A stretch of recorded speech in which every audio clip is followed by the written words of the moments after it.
Welcome into the Brick Lane pregame show as we prepare for round 9, the final home series of the Aces 2022-2023 regular season. I'm Josh Sperber alongside Aussie Mike, and the Aces are coming off of a split series in Sydney that showcased great pitching in 4 very winnable games for the Aces. I thought the Aces looked really good on the road in Sydney.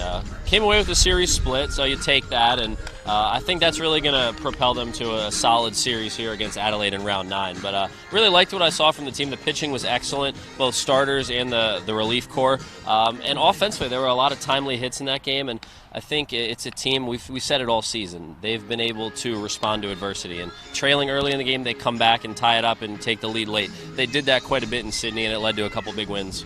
The first comeback was on the back of a great Brian Flynn start, tying his season high of 9 strikeouts once again, the 6th time he has struck out 9 or more batters in a game over his professional career. Now, we talk about it every time Brian takes the mound. He's going to dominate opposing hitters because he can put them away with that wipeout slider. The fastball elevated up in the zone is a great pitch with 2 strikes as well. But I said it on the broadcast in Sydney. Lefty, 2 strikes, that slider's pretty much automatic. He was fantastic. Looked as good as we've seen him all season, and for the first time in a while, Flynn Day was win day, and the Aces were able to get him some run support, and that was really good to see. That came on a late inning Chris Burke home run, the victory in that game. He had a great series at the bat, back in the lineup for the Aces tonight as well. It's good to see Chris swinging the bat the way he is. I mean, that home run that he hit in the first win in Sydney was huge.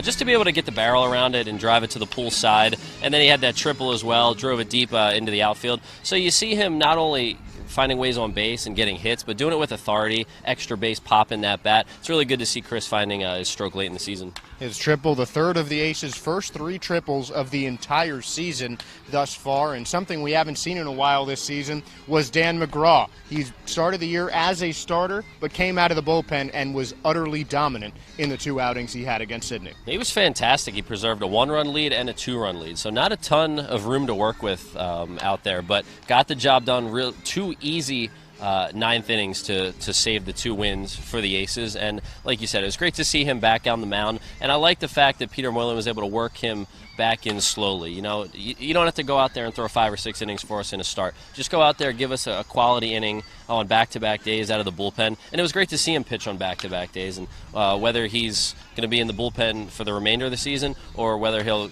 get a start here or there in one of the final 2 rounds of the year, we'll see, but nonetheless, great to have him back on the staff. The Aces 5.5 games out of a playoff spot with 9 games to play, and they have to do it against the 2 teams ahead of them in this division, including this Adelaide Giants team that gave the Aces a tough time when they faced them on the road. Yeah, the tough part about this all is that the Aces still need other things to happen outside of their control, but all you can do is take care of what you can control to begin with. Just go out there and rack up some W's and then let the other stuff play out after that. So, control the controllables. That's what the Aces got to do. Just go out there and hopefully get a W to start the series, and that should set the tone for the rest of round 9. Aces hoping to start off this series with a victory, and something that you can control if you're in the stands. Come see any one of our Aces staff members and get started on your membership renewals or get a brand new membership for 2023-2024 while the prices are still low. Save an average of $65 if you sign up today. Check around in the stands. I know I'm going to get a membership. I'm locked in. Hey, if they want to bring me back in 2023, I'll cop one too. Make sure to see an Aces staff member for your membership. But until then, enjoy the rest of the Brick Lane pregame show and get ready for some Aces baseball.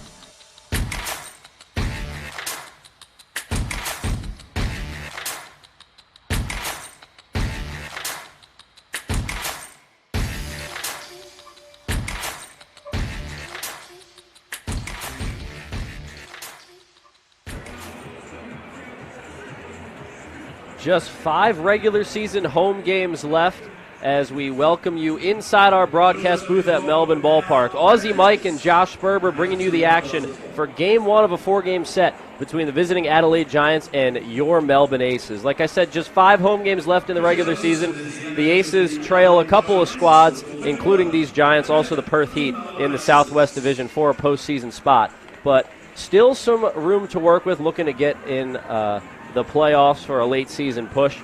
But regardless, we've got Game 1 of a 4-game series tonight as the Aces look to put up a Series W. Josh, let me welcome you inside the broadcast booth. First of all, it's good to be back here with you at Melbourne Ballpark, and great night for baseball.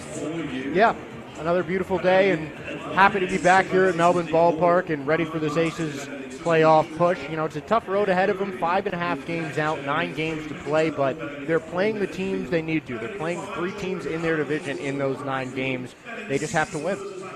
So it starts with 4 against Adelaide, then a makeup game against Geelong Korea this coming Tuesday, then the final series of the regular season, round 10 at Perth next Thursday through Sunday. But first, we'll get you all you need to know for this matchup specifically in this series. And to kick things off here on the Brick Lane pregame show, let's get into the Vibrant Services weather report on another great day in Victoria. It's a little bit humid, 23 degrees Celsius though. The wind, honestly, is kind of surprising. It just didn't seem like the wind was blowing that much. It's kind of blowing every which way at this point, so no real telling when the balls will fly, but not a cloud in the sky on another gorgeous day for baseball here at Melbourne Ballpark.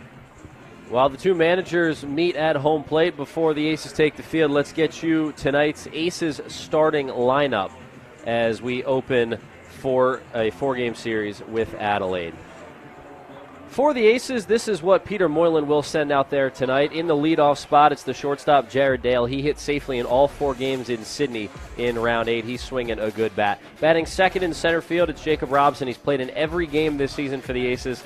He has been a mainstay in the lineup and in the outfield for this club. Batting third at third base, it's Robbie Glendinning.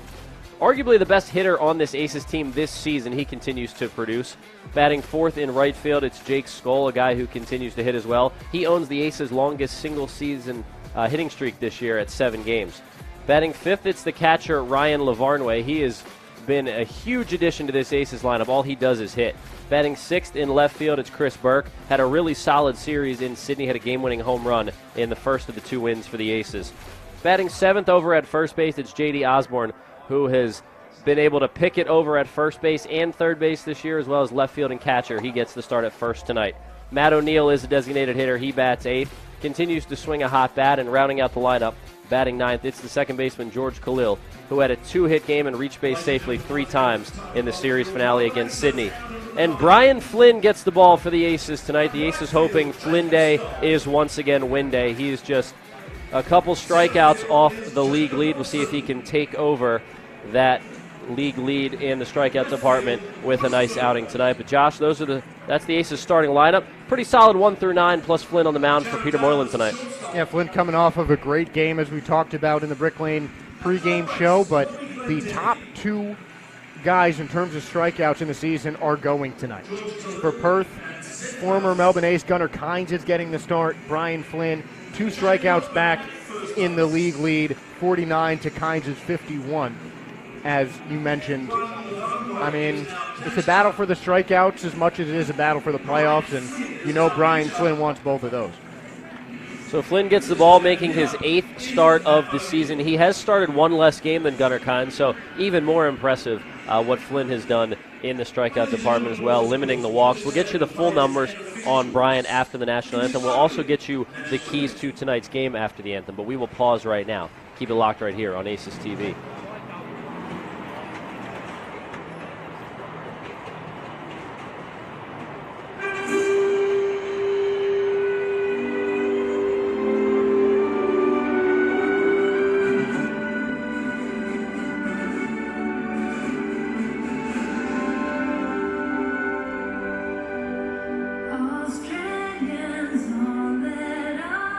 Choice, for we are one and free.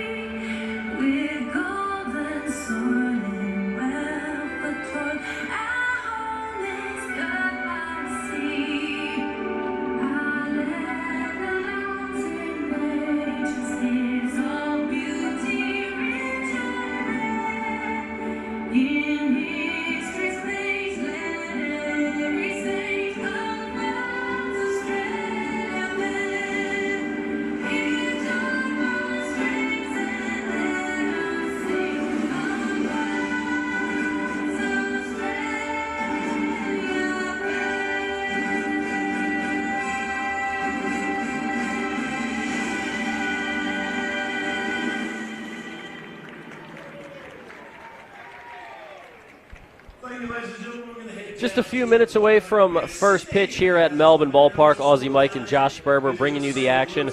Brian Flynn getting ready to throw his warm-up tosses. And before we go any further, Josh, let's get into the keys to tonight's game in the series opener. Well, first off is the Aces just really have to keep up the clutch. They, as you mentioned, Mike, timely hitting was very much the case when it came to Sydney. The Aces didn't score a whole lot of runs. They averaged about 3 runs a game in that Sydney series, but they got the job done when they needed to. They need to keep that going on here in Melbourne Ballpark. Now, the lefties are also going to be crucial, not just in tonight's game, but in this entire series, because with the right-handed starter going, there are no lefties in that bullpen for the Adelaide Giants. So those big lefty bats, particularly Jake Skoll and Chris Burke, as well as Jacob Robson, are going to be absolutely massive. And at the end of the day, the Aces just need to keep winning games if they want to get into the playoffs. As we said, 5.5 back, 9 games to play for Melbourne. Their backs are against the wall here. They just need a win. So those are the keys to tonight's game. It's the Aces and Giants in game 1 of a 4-game set. The Giants took all 4 games in the round 3 series in Adelaide back in late November. The Aces looking to flip things around this time. The Aces, like you said, Josh, just need to keep winning. The back's against the walls right now because the Perth Heat, their magic number to clinch a playoff spot is 4. So Perth right now in second place in the Southwest Division, trailing the division-leading Adelaide Giants. Adelaide's magic number to clinch a playoff spot is 2. Their magic number for the division is 7. And then Perth with their magic number to clinch a spot in the playoffs at 4. That means any combination of Perth wins and Aces losses that equals 4 would eliminate the Aces. But still, breathing room still mathematically in it. And we are underway in Melbourne as Brian Flynn fires a first pitch strike to the second baseman Nick Ward. He'll be followed by Michael Martinez and Anthony Kirion, the top 3 in the Adelaide order. Flynn coming off a really strong start at Sydney. Pitch misses inside. You can't say enough about what Brian did and was able to get the win in that game in Blacktown last weekend, Josh.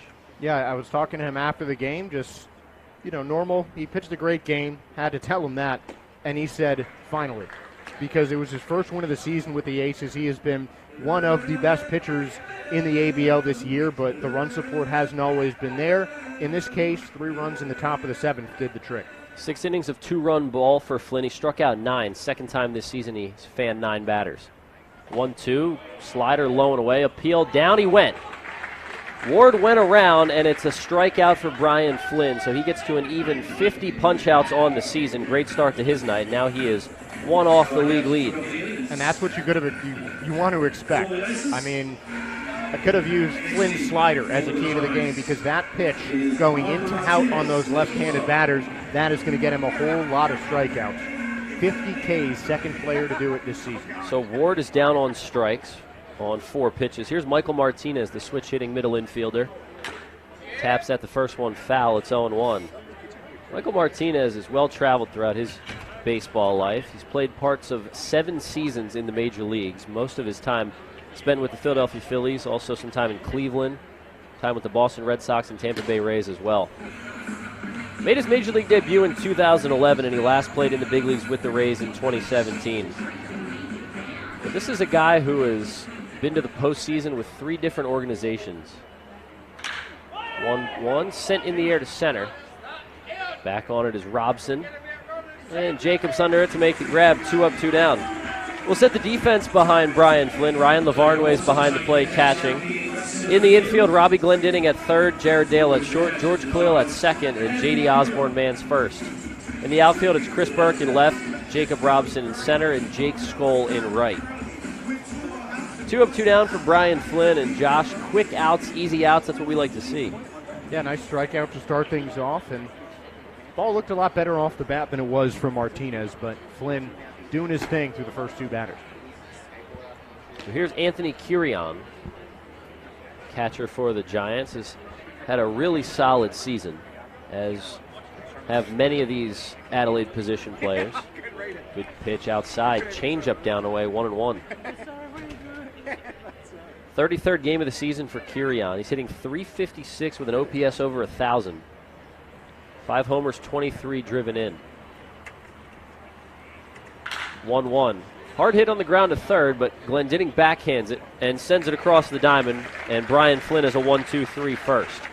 Easy does it for the big lefty. Picks up another strikeout to get to an even 50 on the season, and he sends the Aces back into a dugout with a chance to take an early lead. No score after a half innings play. Bottom one next on Aces TV.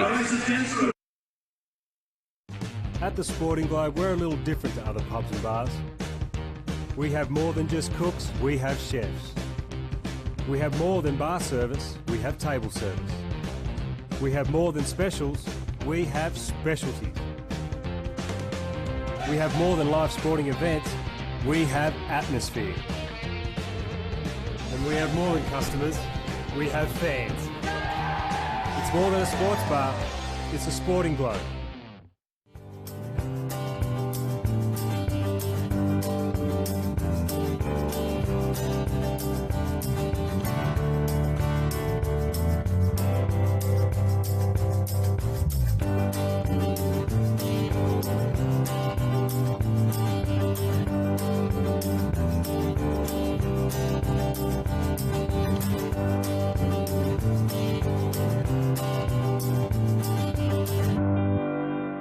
Order your favourite meals from Light and Easy's new spring menu and enjoy amazing food, more free time and a healthier life.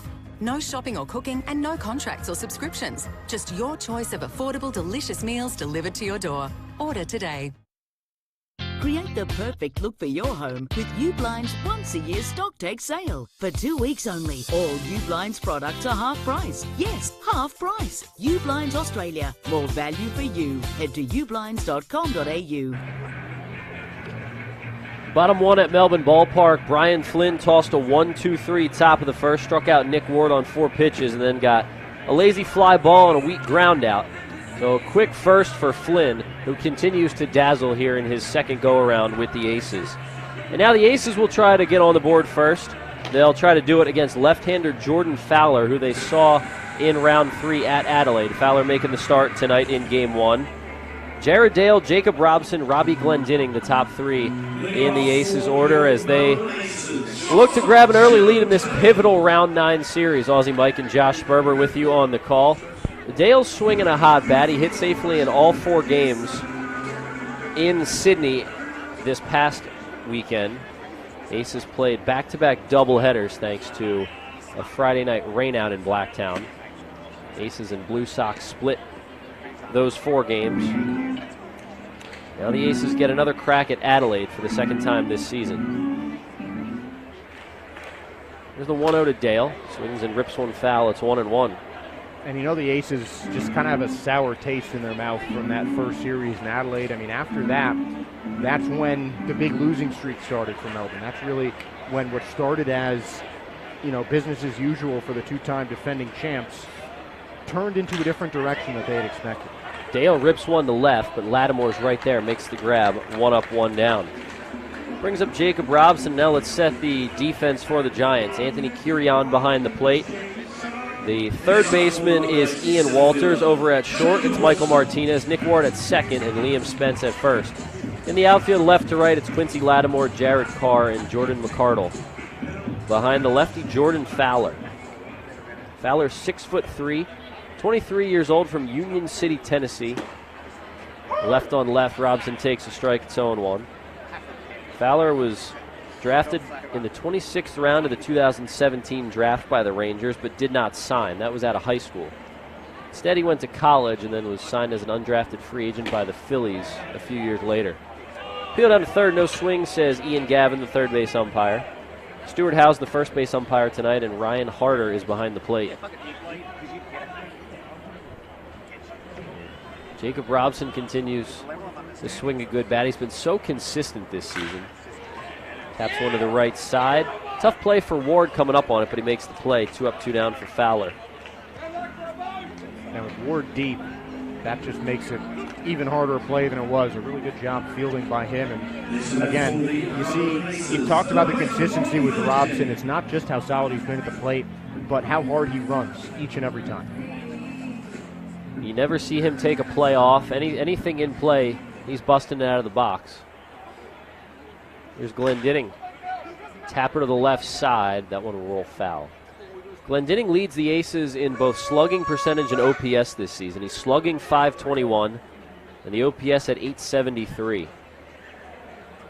Also leads the team with 49 total bases.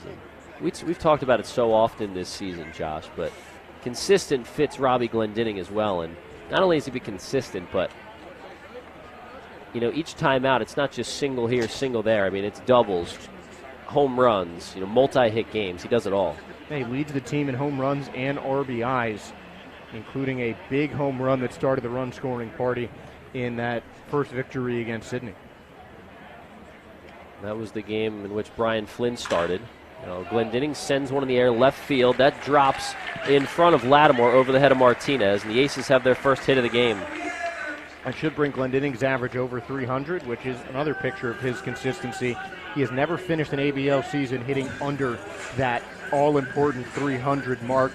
Fluke, blast, doesn't matter how he does it. Robbie Glendinning just gets hits. Some guys you can just pencil in for a 300 average. You can do it with this guy, Jake Skoll. He's been a great piece to the middle of this Aces lineup since he joined the team for round 4 against Brisbane. Another lefty to face Fowler. He takes a strike on the outer half. And that game that Josh mentioned in which Glendinning hit a home run leading off the top of the 7th inning. The Aces trailed 2-0 at the time. They scored 3 in the top of the 9th. The go-ahead run came on Chris Burke's solo home run. And that was the game Brian Flynn started and struck out 9 over 6 innings of 2-run ball. And you mentioned this earlier as well, Josh. They got him the run support late and he got the win.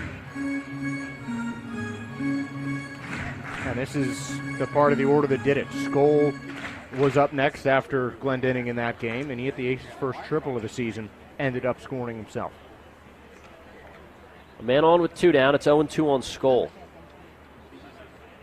9th game of the season, 6th start for Fowler. He misses outside. He's 0-2 with a .222 ERA. So no wins to his credit, but that .222 mark really solid in the ERA department. 26 strikeouts and just 6 walks in 28 1/3 innings of work. 2-strike pitch, sent in the air, right field. But McCardle is there, it hangs up for him, and the inning is over. No runs on 1 hit, no errors, 1 man left for the Aces. Fowler works around a 2-out base hit. No score through 1, headed to the top of the 2nd after this on Aces TV.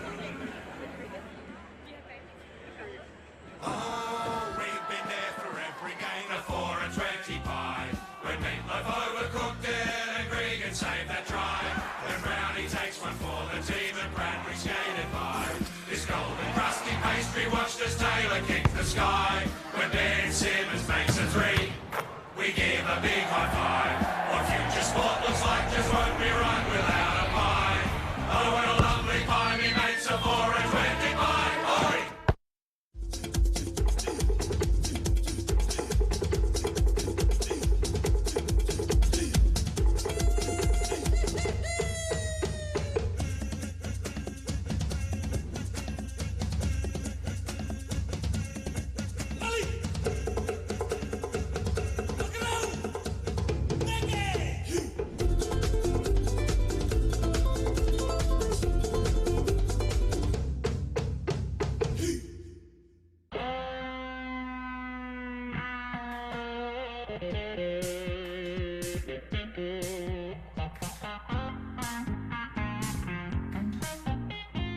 One Love is there for the moments with the people you love the most.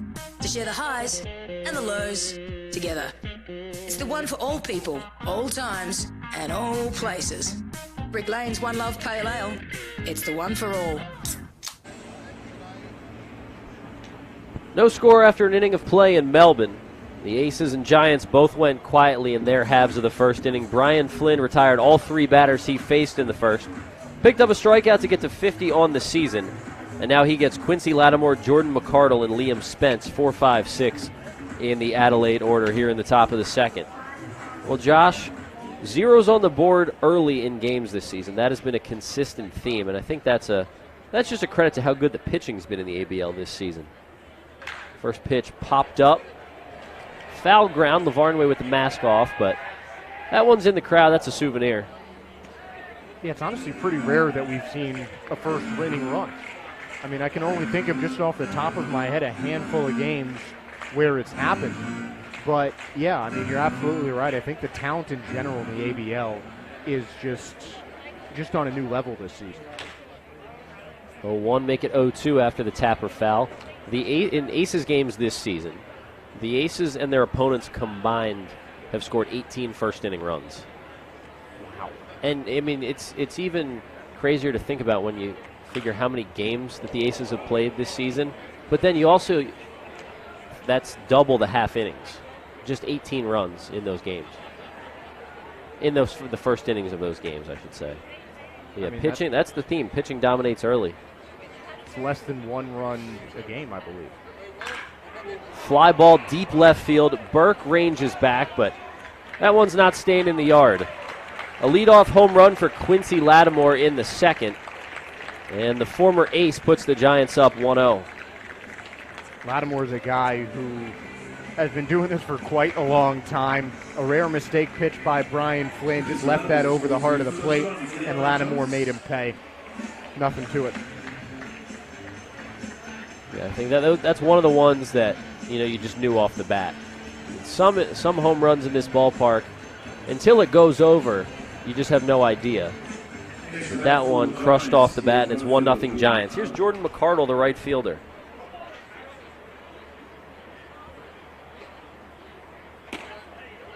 First pitch strike. Flynn looking to bounce back from that. We'll see if he can get the next 3. Well, I mentioned that the Aces split their Round 8 series at Sydney.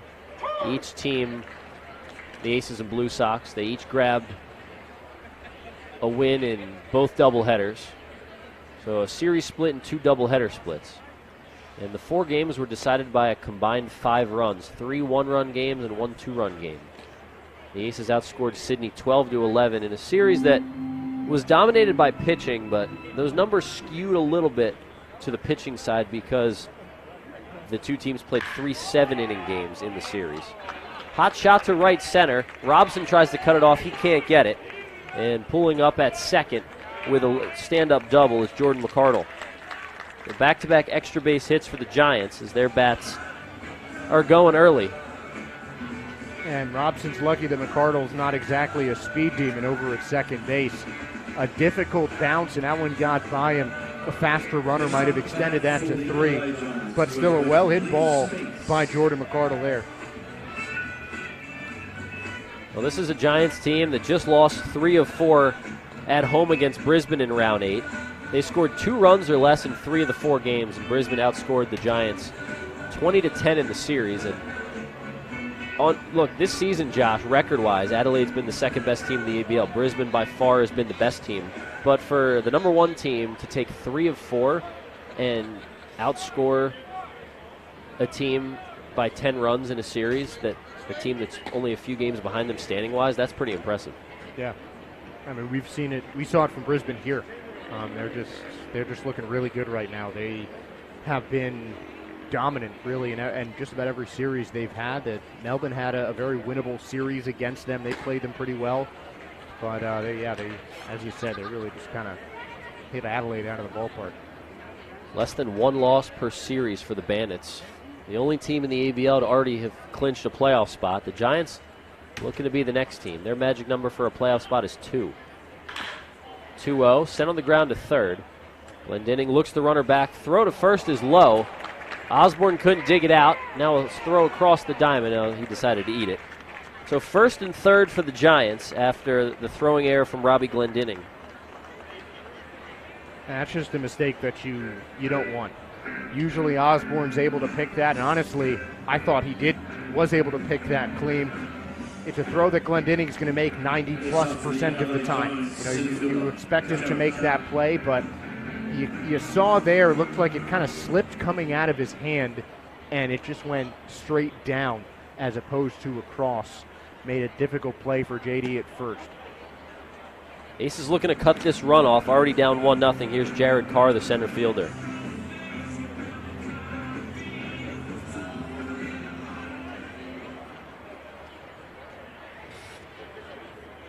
33rd game of the season for Carr. Has the average at 250, OPS over 700. 8 extra base hits, 4 homers, 4 doubles. He's driven in 21. He's got an RBI chance here with 2 on and no outs in the top of the second. I know the only RBI the Aces want from him is one that would be on a double play. And on the hands, Carr fouls it back. Flynn came into this game with a 4.17 ERA and 7 starts, 36 2/3 innings of work. With the strikeout in the first inning, he's now fanned 50 and walked just 11 on the season. He trailed Gunnar Kynes by 2 strikeouts for the league lead coming into this game. Kynes also starting tonight. He's got the ball for the Perth Heat in game 1 of their series at Canberra. So we'll keep an eye on Gunnar tonight and see where he's at on the strikeout tracker. Well, I can tell you, he's got 4 Ks right now. And it that is didn't a take long. 1-1 game between Perth and the Cavalry. Did not take long, and that one got Carr on, I believe, the elbow pad. And that will load the bases for the Giants. So 4 strikeouts for Gunnar Kynes right now. What inning are we in that game? The top of the second. That didn't take long for him. Wrong game. Top of the 4th. Still, didn't take long for him to rack up 4. So Kynes now at 55, Flynn at 50.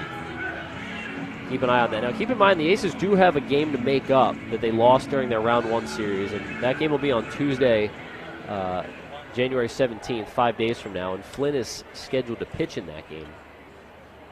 So that should help him grab that top spot back. Right now, only worried about getting outs. Doesn't matter how he does it. Bases loaded, ground ball up the middle. It sneaks through. 1 run's in. McCardle scores. Here comes Spence. It's a 2-run single for Jared Rogers, and the line keeps moving for Adelaide. Another one that looked really close. Khalil, one of the best gloves in the league, looked like he was going to be able to nab that, maybe step on second for a potential double play, but things just not breaking the Aces' way right now as that one snuck through, and it is now a 3-0 lead for Adelaide. Homer double, error, hit by pitch, single. That's how the first 5 have reached in the second for the Giants. But we've talked about it time and time again. This is a resilient Aces club. They continue to come from behind. Early deficits do not faze this team. First pitch misses to the third baseman, Ian Walters. Aces just looking for an out of any kind. Dale and Khalil will pinch for 2 up the middle. Glendinning and Osborne at the corners, both back. Check swing, but the home plate umpire, Ryan Harder, says he went around.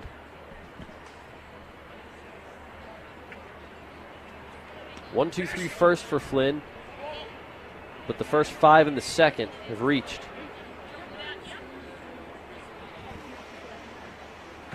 Tapper foul. 2 strikes now on the batter. Coming into the game, opponents were hitting 270 against Flynn, but lefties hitting just 156 against Flynn.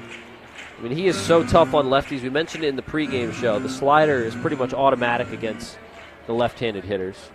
And with 2 strikes, you can forget about it. 1-2, there's the breaking ball. Sent in the air, but that'll land foul down the line. And we'll do it again. I think McArdle might have been the first extra base hit coming from a lefty off of Brian Flynn. I mean, that's how dominant he's been against left-handed hitters. But Ian Walters there almost sent that out of the park. That was a really well-hit ball, just a little bit out in front of it. Flynn has tossed 6 innings 3 times this season. He's gone 5+ 6 different times. 1-2 pitch, that's low and away.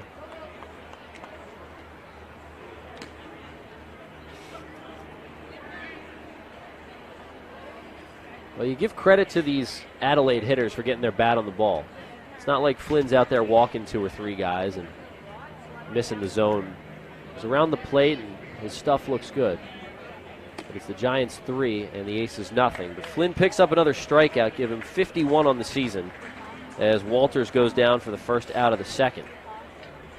And another nice breaking ball by Brian Flynn, but he's a strikeout pitcher, and Adelaide is dealing with strikeout pitchers by attacking him. You know, You know that they're going to throw pitches in the strike zone, dare you to hit it. Adelaide has stood up to the challenge and been successful. So here's the leadoff man, Nick Ward. He went down swinging his first time up. He has been so good this season since he joined the team. Batting average over 350 towards the top of the ABL. Good enough to earn himself a minor league deal from the Phillies. Signed with the Phillies in mid-December, his second go-around in affiliated ball. He was drafted by the Oakland Athletics in the 34th round of the 2018 MLB draft out of Westchester University. And this guy just keeps hitting. Line drive into left center. Here comes another Adelaide run. Throw goes to third. It's an RBI single for Nick Ward, and it's 4-0 Giants. And the runs just keep coming for Adelaide. Just turned on a Flynn pitch, sent it the opposite way. And, I mean, whatever he's throwing, Adelaide is just seeing it really well right now. And you're surprised to see the lefties doing most of the damage against a guy like Flynn. It is a lineup stacked with lefties. To your point, Josh, you figure the matchup would have favored Flynn, but these Adelaide hitters putting good swings on it. So here's Michael Martinez, the 8th man to bat in the inning. Switch hitter bats right. First pitch fastball misses high, 1-0. Martinez has played a lot of high-level baseball in his career. Some postseason experience with the Phillies, with the Cleveland Indians. He was actually on the Indians' 2016 World Series roster. He made the final out of that series in Game 7 against the Cubs. Fly ball to center. Robson puts it away. 2 outs here in the second. It's a legendary final. Yeah. Ground ball to Chris Bryant, who slipped on the play, but made the throw over to Anthony Rizzo, and everybody knows what happened next. It ended a 100-plus year drought. 108 years. I think at that point Cleveland had a pretty close to 100-year drought themselves. Yeah, it was at least 60. It was over 60. Hot shot to the right side. That's through into right field. Anthony Kirian with a base hit. Here's the throw to the plate. It's offline, and another Giants run is in. So Kirian gets to second on the overthrow. It's an RBI single, 5-0 Adelaide. Once again, they're just seeing the ball so well. All business for Adelaide. And we're seeing more of the same from what happened when the Aces visited the Giants. So Rogers in to score, Ward to third, and Kirian over at second. Well, the Giants have batted around now. Here's the 10th man to hit in the inning. Lattimore started the inning with a solo home, with a home run to over the wall and left. Hard to believe that was still this inning. Feels like a while ago. Flynn looking to get through it and just limit the damage. Next one from Brian, fastball off the plate, 1-1.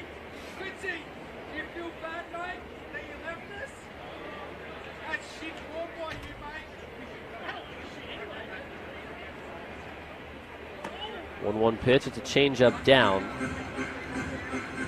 Pitch count creeping up for Brian here in the inning.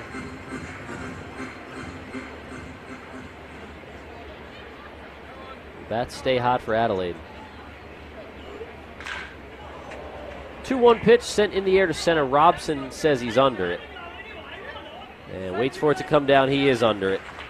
So Flynn finally retires the side. The Giants sent 10 to the plate in what turns out to be a 5-run inning. They do it on 5 hits. There was an error, and they leave 2. After an inning and a half of play, it's the Giants 5 and the Aces looking to get on the board. We'll head to the bottom of the second after a quick break on Aces TV.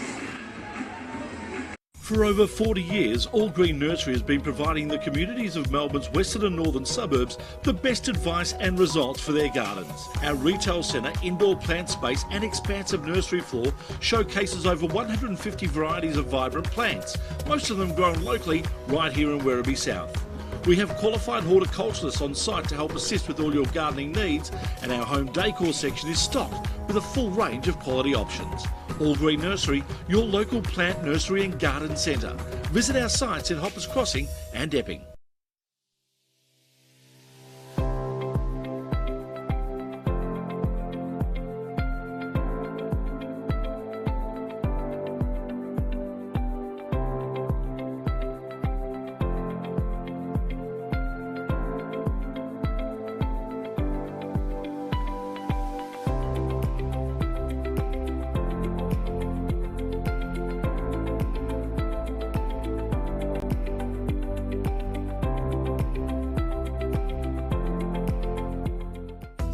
All-Star Access Hire are your access equipment specialists. We have an extensive range of state-of-the-art equipment and we pride ourselves on delivering outstanding customer service. We have the youngest fleet of equipment in Victoria and we are consistently adding new machines. We get to know our customers and form partnerships with them. This video is of our partnership with the Victorian Government at Reservoir Station. All-Star Access Hire are proud sponsors of the Melbourne Aces and our All-Star Bar. Bottom two at Melbourne Ballpark. The Aces with some work to do. The Giants exploded for 5 runs on 5 hits and an error in the top of the second, but Brian Flynn limited the damage, and now the 5, 6, and 7 hitters in the Aces lineup will look to do some damage of their own against Jordan Fowler. Ryan Lavarnway leads things off. Chris Burke and J.D. Osborne to follow. Well, the Giants with the best record in the Southwest Division, second best record in the ABL this season, showing why they have had such a productive year. 20-12 overall on the season. A 1 to Lavarnway, that's high, 1-1.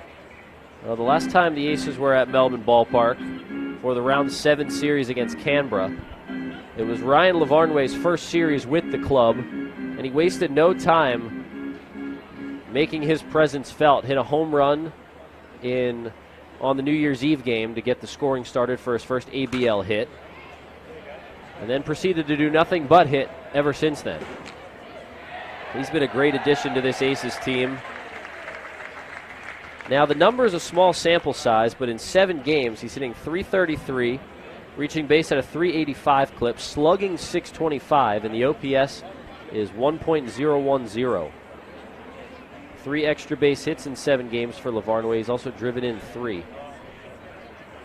1-2, tried to check his swing, appeal down to first. He went around, says Stuart Howe. 1 up, 1 down, and Fowler looks good early. And a really nice pitch, one of those that Lavarnway just kind of started swinging and couldn't really stop himself, and exactly how you want to start off the inning if you're Adelaide after the big top of the second. Fowler has bounced between the rotation and bullpen. 5 of his 8 outings are in a starting role for Adelaide. He's gone 4 or more innings in each of his last 5 outings, as Chris Burke takes a strike on the outer half. Well, the Aces saw Fowler in round 3 at Adelaide. He worked 3 1/3 scoreless innings against the Aces. Burke sends one in the air, deep right field. McCardle goes back, looks up, and that one's gone. Off the top of the wall. To be honest, I couldn't see anything with the shadows and the white wall out there, but it's a leadoff double for Chris Burke, and the Aces have their second hit of the night. To be honest, I thought that was gone too. That looked like it just snuck over that right center field wall, but Burke keeping the momentum going from a really strong series in Sydney. The power that you expect from a guy like him is certainly back. That ball is Crushed it off the bat, and he does it against another lefty. So Burke's in scoring position with 1 out. I'll tell you, Josh, with the combination of the net out there, the shadows, and then you got the white advertisements out on the wall. I mean, really tough to see the baseball out there. Yeah, not too easy. But still what you want from the Aces with 1 out in the inning. Getting a guy into scoring position on a really big hit, and that's just something that could change the momentum, and that's what the Aces need. Looking to string a few hits together, here's Osborne, the first baseman.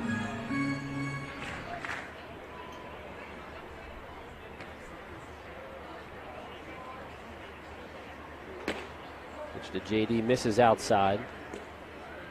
Counts 1-1.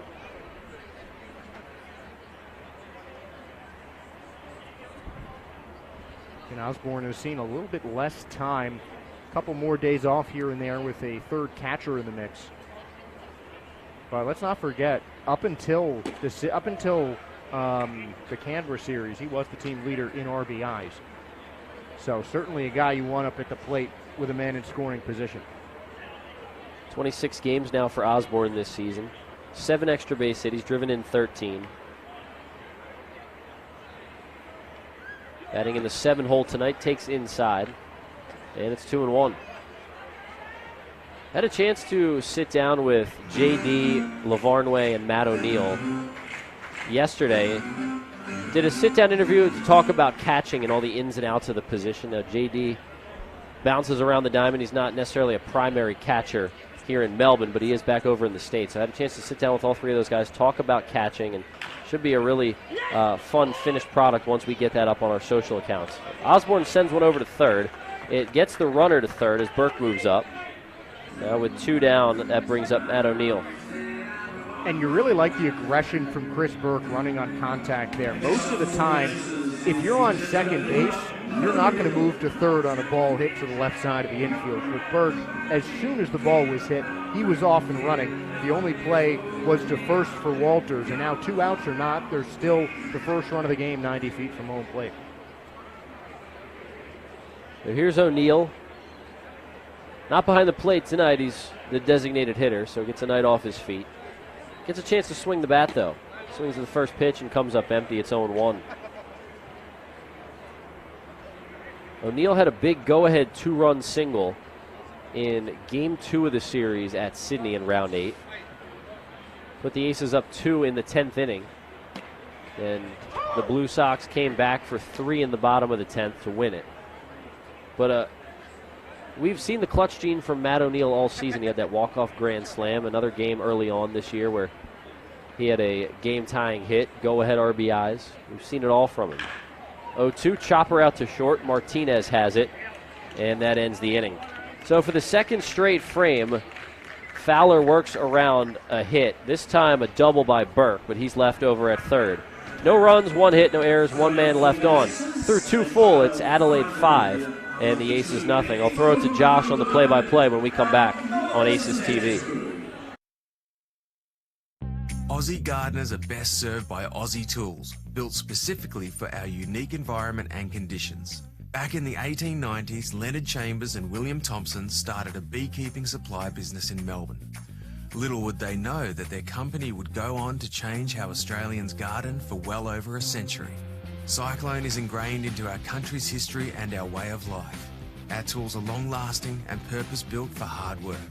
We've been making quality tools for over a century. They last that long, you can hand them down to the next generation. Forged, quality, honest product that the Australian people have grown to love. It's not an Aussie shed without a cyclone. My biggest takeaway of being here for 34 years is just a sense of pride in the product. Australians buy good products.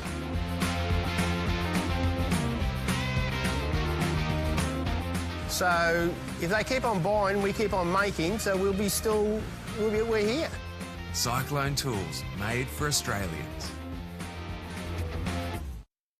When enjoying a punt, easy does it with Punt 123. Punt123.bet is your home for all your punting needs with same race multis and same game multi options, including daily promotions on all the major sporting and racing events. It's punting made easy. Get in the game with Punt 123. Visit punt123.bet or download the app today. Gamble responsibly. If gambling becomes an issue for you, call 1-800-858-858. Top of the 3rd inning. Don't forget, if you are at the ballpark, make sure to talk to our staff and purchase your Aces memberships for next season. But as for this season, it's a 5-0 ball game. Adelaide out in front of the Aces, and Jordan McCardle leads off with a 1-0 count. Flynn deals the breaking ball, catches the outside corner to make it 1-1.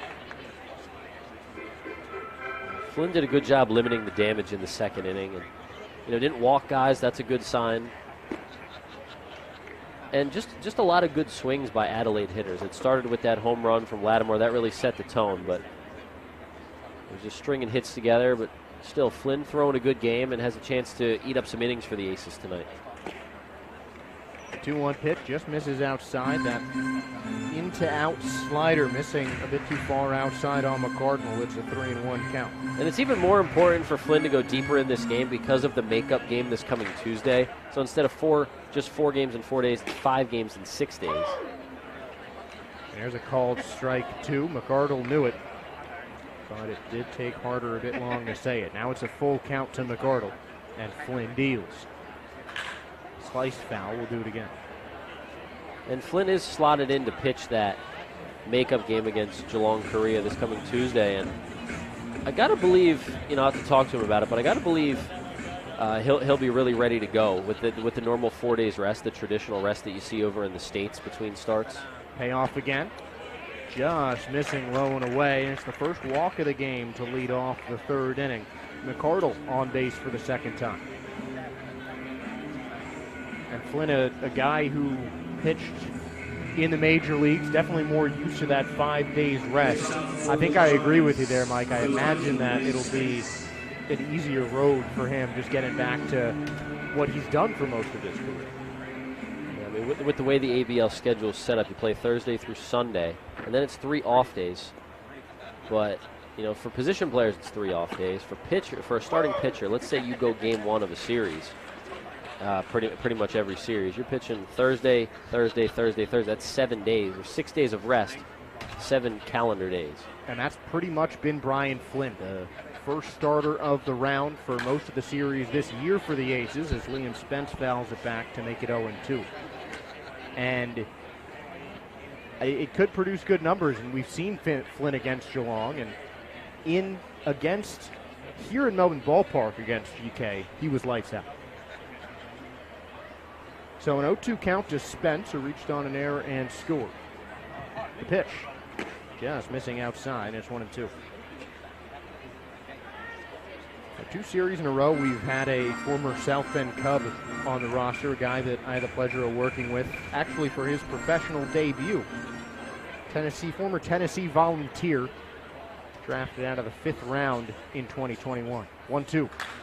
Slice foul, we'll do it again. Well, that's some good baseball down in the SEC. Yeah. I mean, Tennessee, one of the top college programs nowadays. They take their baseball seriously down in that Knoxville area. I mean, college baseball isn't as big up in the Northeast where we're from, but down in the Southeast, I mean, it's almost as big as Major League Baseball down there. 1-2, called strike 3. A slider on the outside corner, and 1 out here in the top of the third. A nasty pitch by Flynn freezes Liam Spence. Taking a look at the All-Star Access Higher replay, that's nasty. I mean, a pitch that's a ball until it crosses the plate at the very end. I mean, if you're a right-handed batter and you see that out of the hand, you think ball, and then it just buckles the knees, and by the time you need to swing, you can't. The swing there from Jared Carr, lifted out to left, drifting past the wall, foul over the top of the Cyclone tool shed. A high and far hit ball by Carr, but it's just allowed strike 1. That ball kept carrying. Yeah. Ended up well foul on top of the batting cage over there. But really good to see Brian come back and get a strikeout following walking a batter. And that's what you want to see. Anytime you let a guy on base, you want to punctuate it with a big out. And especially for Brian Flynn, nothing bigger than just another strikeout. 0-1. Slice into left field again. Burke on the run, drifting towards the foul line. This time, he'll make the grab for out number 2. Now, in Melbourne Ballpark, you almost have to shift for the wind more than the batter. I mean, every time the ball goes up in the air, at least for Burke in left and Robson in center, it seems like they're drifting over towards that left field foul line. But Robson ends up more in that left center gap, and Burke ends up sometimes in foul ground because of the way the ball carries. And if you look out in left field, you see the flags drifting exactly to where Chris Burke was running. But now 2 outs is a 1-0 pitch. Misses upstairs to Jared Rogers. He drove in 2 with a single back in the second inning. Flynn looking over at first. Steves.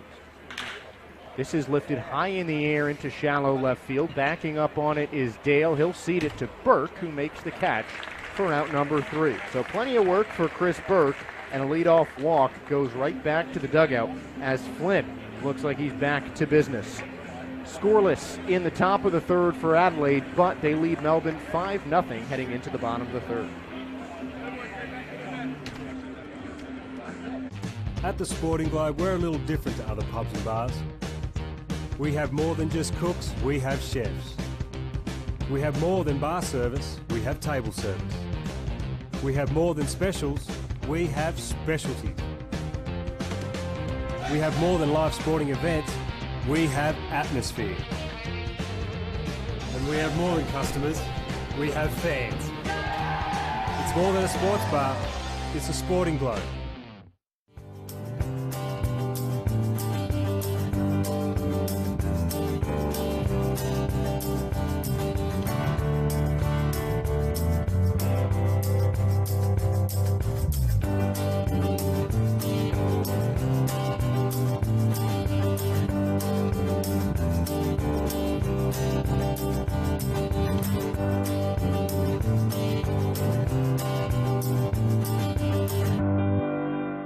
Order your favourite meals from Light and Easy's new spring menu and enjoy amazing food, more free time and a healthier life. No shopping or cooking and no contracts or subscriptions. Just your choice of affordable, delicious meals delivered to your door. Order today. Create the perfect look for your home with U-Blind's once-a-year stock take sale. For 2 weeks only, all U-Blind's products are half price. Yes, half price. U-Blind's Australia. More value for you. Head to ublinds.com.au. Bottom of the third inning here at Melbourne Ballpark. 9-1-2 for the Aces as they look to come back from 5 runs down. George Khalil leading things off in the bottom half of the third inning. And a solid start from Jordan Fowler. First pitch of the bottom half of the inning, an excuse me check swing. That bounces over the Aces dugout for strike one. Fowler's been really good keeping these Aces hitters off balance and getting ahead in the count. That's so key for him, and it's led to some quick outs. Reminds me quite a bit of Frank Gailey, the ace for the Canberra Cavalry, who's actually going up against former ace Gunnar Kynes, as fortunately for the Aces, the Cavalry have a 3-1 lead over the Perth Heat in the bottom half of the fifth inning. So a couple of big lefties. You have the pitcher on a knee after that foul ball. Yeah, we'll see a shot on the screen of the Aces dugout. And we'll take a look at this check swing foul ball off the bat of Khalil. And, you know, just by the trajectory of it, it looks like, and from the reactions, it looks like it went right into the Aces dugout and may have gotten somebody. I hope whatever happened, everybody's okay. So the game is back underway. It's a 1-1 count to Khalil now. I couldn't really see if that ball ricocheted and accidentally hit someone, as Khalil sends this the opposite way. Easy play for McArdle, who camps and makes the catch for out number one. So a 1-1 count to Khalil ends in a fly ball. And now the lineup card resets for Jared Dale. Well, the Aces are getting their bat on the ball. Just one strikeout for Fowler one time through the order, and that's a good sign, because if you're putting the ball in play, you know, sooner or later some are going to fall. Just hasn't happened yet. And Dale did a good job of putting the ball in play, but lined it right at left fielder Quincy Lattimore. First pitch to Dale inside, and that misses for a called strike. You know, it doesn't take much to start a rally. If that ball Dale hits in the first inning finds some green, you know, if he hits that to left center instead of right at Lattimore and left, who knows how that inning would have played out. 1-0. Broken bat grounder over to short. Easy play for Martinez, and a good throw makes it 2 away. That's a major league shortstop right there. Really good arm from Martinez. As we take a look, I'm trying to look at that bat from Dale, because it sounded like he's no longer usable. Yeah, that might be some firewood. But to your point about Martinez, the footwork out there is incredible. Quick feet, quick release, and strong arm. And he's a guy who I got to see a lot of. You know, I'm from the Philadelphia area, growing up a Phillies fan, and got to see him play in Philly for a couple of years. He was on 2 Phillies playoff teams. And a guy who you could just throw him anywhere on the diamond, and he was going to be slick with the glove. So 1-0 count to Jacob Robson, who grounded a second his last time up. Takes a breaking ball in there for a called strike. And to make a postseason roster on a major league team, you have to be talented. And that was a 2011 Phillies team that won 102 games. That's a franchise record, and he was a key piece to it. 1-1 misses outside, 2-1. Yeah, prototypical super utility player, a guy who you can stick him at second, short, third. You can put him in the outfield. You can get the job done. 2-1 hit the other way, and that is going, well, somewhere. 2-2. And you want to have guys like that, particularly for postseason runs, that you can just kind of plug in and play wherever you need someone. Yeah, late game defense, pinch runner. Try to squeak out an extra run. 2-2. Called strike 3. Robson knew it as that one caught the outside corner. Just the second strikeout of the day for the Giants, and that ends the inning, 1-2-3. We'll head into the fourth inning, 5-0 lead for Adelaide. Oh, we've been there for every game of 4 and 25. When Meatloaf overcooked it and Gregan saved that try. When Brownie takes one for the team and Bradbury skated by. This golden crusty pastry watched as Taylor kicked the sky. When Ben Simmons makes a 3, we give a big high five. What future sport looks like just won't be right without a pie. Oh, what a lovely pie, me mates are 4 and 25. Oi!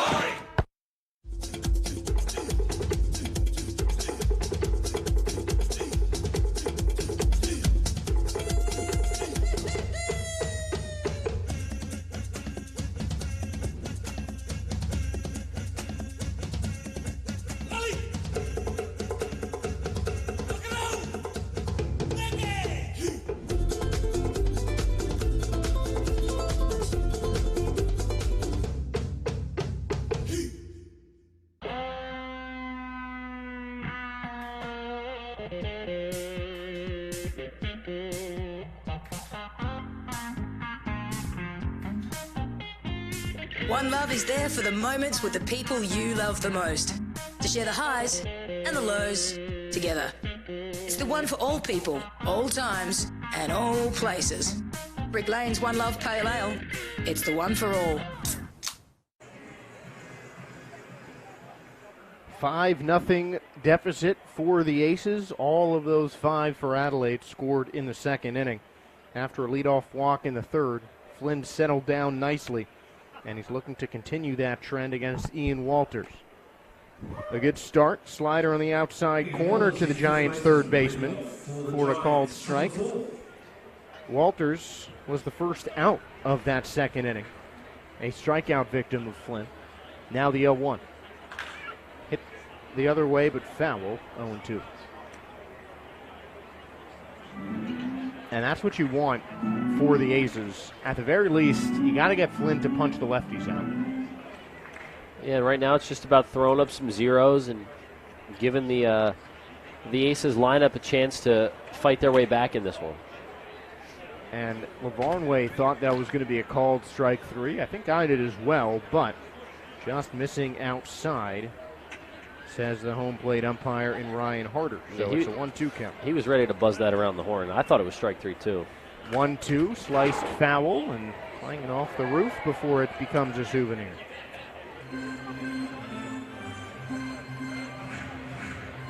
Well, Flynn's made a lot of good pitches so far in the game. He's got the 3 strikeouts so far. Other than the home run, the ball in the air hasn't been a big deal. Slider missing outside, 2-2. 5 flyouts, so he's pitched well to contact when these Adelaide hitters elevate it. Just that one that got out. 5 hits, though, for the Giants so far. 2-2. Hit on a line out to right field. Skoll charging, sliding, makes the catch. Jake Skoll with a web jam, and there's the first out of this fourth inning. That's what we like to see. Skoll played that really well. He was in a little bit, had a good read off the bat, taking a look at the replay right there, and made a nice grab. Selling out for his starting pitcher. Flynn's got to love that. Now that's the kind of play the Aces need to get themselves back into this ball game, as they desperately need to come back against the first place Adelaide Giants. As the slider in there for a called strike.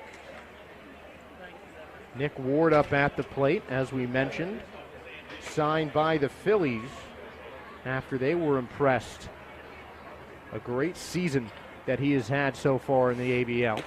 As the breaking ball gets the outside corner again, 0-2. It definitely helped that he came to the Giants, who have a deal with the Phillies, similar to how the Perth Heat have a deal with the Tampa Bay Rays.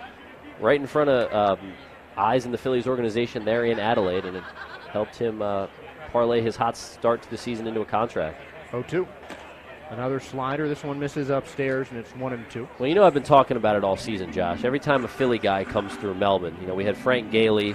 There's somebody else I'm missing. Matt O'Neill played his college ball in Philly. I'm going to shout him out. So Nick Ward, a Philly area guy. Another one of them Johns here in Melbourne Ballpark. Weak chopper over to first base. Osborne chasing. He's going to have to get there himself as Flynn was late, but Ward beats it out for an infield hit. So the Philly John gets on to first base with a one-out single. I love how I've said it so much since we've been here in Melbourne that you guys have started using it in everyday life. I only do it for you, bud. I appreciate it, man. I love it. It's awesome. I know our boy John's going to take that back to New York, as you are, and Sid's going to take it back to Arizona with her. She's already using it pretty much every day. Philly Sid now. Philly Sid. Michael Martinez up at the plate. Former Philly John himself as he takes a called strike. He's heard a few Johns in his life. Oh, I'm sure. And for those listening on the broadcast, not familiar with the term John, it's essentially any person, place, or thing. It's a noun that we use in Philly very often. 0-1. Inside on the slider, and it's 1-1. I'd say it's my favorite word. I'd say it's your favorite word, too. I don't think I've heard you use a word, except for, just general broadcast stuff. I don't think I've heard you use another word more often. 1-1 swing and a miss. A major league battle, and it's a 1-2 count to Martinez. It's a great word. It's such a versatile word. It's the super utility player of words. I think it's more of a utility player than Michael Martinez was. That's tough to match that, but I think you're right. Because Michael Martinez can't play all 9 positions. The word John can. I love it. The 1-2. Chopper foul down the third baseline. Well, that's pretty cool, though, with Nick Ward and Michael Martinez, the double play combination for the Giants. You got a guy who grew up in the Philly area turning double plays with a guy who played for the Phillies. A guy he probably watched as a kid growing up as you did. Yeah, and now Nick, of course, in the Phillies organization himself. Martinez, as you mentioned, part of a lot of different organizations across his time. Made his MLB debut a couple years before Brian Flynn did. It's so cool seeing the former and current big leaguers who come through the ABL and just where their careers have gone, where their careers go after a stint in the ABL. Hit up the middle. Diving is Khalil, but that's going to get past him into center. So the big league hitter wins the battle against the big league pitcher. 2 one-out singles for the Giants, and that'll bring up Anthony Kirion. Well, it's just really cool. You got to, like you said, the man at the plate and the man on the mound, both significant time in the major leagues, and then the guy behind the plate, too.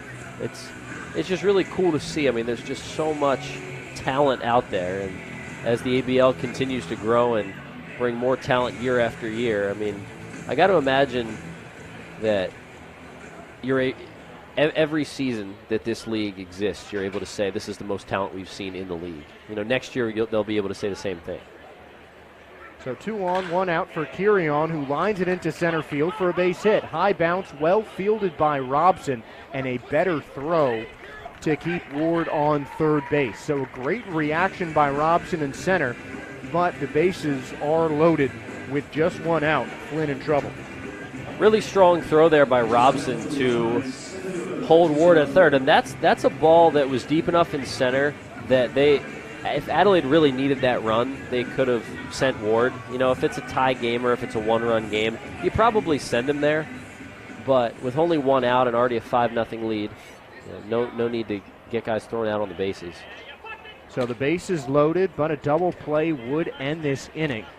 But it's a power hitter up in Quincy Lattimore, a 1-0 count to him. So Khalil and Dale pinch toward the middle of the diamond at double play depth. Even the corners are pinched as well. Line right to Robson. That should be deep enough for a run. Ward's going to tag. 2 outs, but another run for Adelaide. 6-0 to score for the division leaders. And while you wanted to keep the Giants off the board there, for Flynn, it's a positive that to score that run, the Giants needed an out to do it. So now with 2 outs in the inning, you got to force that first, second, or third, a chance to get out of it with just that 1-run scoring. At this stage of the game, the Aces needed 6 runs anyway. Now they need 7. 6 would still tie it, but you always trade an out for a run in this situation. And now third base clear, 2 on, 2 outs for Jordan McArdle. Flynn working quickly as McArdle grounds that foul down the first base line. And that's a situation, that ball hit hard to Robson in center, so he was there pretty quick. But, had he tried to throw home, that would have let the runner on second go to third, and that would have taken out the force at first, second, and third. Still would have had the force at second, but, smart baseball play to go to third there and keep that runner at second instead of letting him get to third. What the Aces on the field don't know is that Perth is currently helping them out. Well, rather, Canberra is currently helping them out. It's an 0-2 to McArdle now. Top of the 6th inning in Australia's capital territory, and it's a 3-1 lead for the 3-1 lead, for the Cavs. Mitchell Edward and Tillman Pugh, each with home runs to give Canberra a much-needed lead. 0-2. Swing and a miss, strike 3. McArdle down on strikes, a run scores, but Brian Flynn with an emphatic end to the 4th inning. 1 run comes across for Adelaide, 3 hits, 2 left, no errors, and at the end of 3.5, it's 6-0 Adelaide. For over 40 years, All Green Nursery has been providing the communities of Melbourne's western and northern suburbs the best advice and results for their gardens. Our retail centre, indoor plant space and expansive nursery floor showcases over 150 varieties of vibrant plants, most of them grown locally right here in Werribee South. We have qualified horticulturists on site to help assist with all your gardening needs, and our home decor section is stocked with a full range of quality options. All Green Nursery, your local plant nursery and garden centre. Visit our sites in Hoppers Crossing and Epping.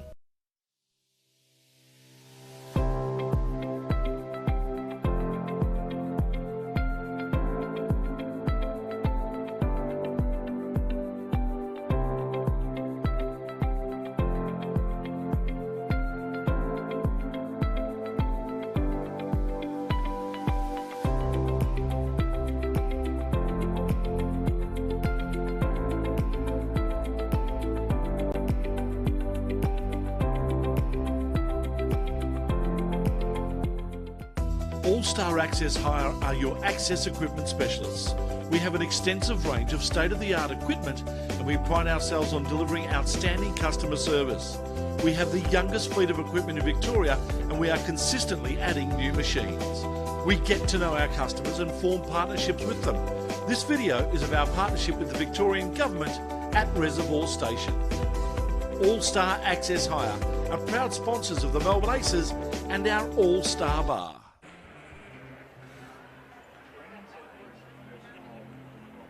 Plenty of work to do for the Aces. 6-0 the score. Melbourne stranded a run on a hit in each of the first 2 frames, but we're taking out 1, 2, 3 in the third. The heart of the order coming up here in the bottom of the 4th inning against Fowler, who sends the first pitch, just missing upstairs to Robbie Glendinning for a ball. Glendinning had the first hit of the day for Melbourne, and it was a 2-strike single with 2 outs. Here's the 1-0. Inside, bouncing out of the glove of Kirion. 2-0 count to Glendinning.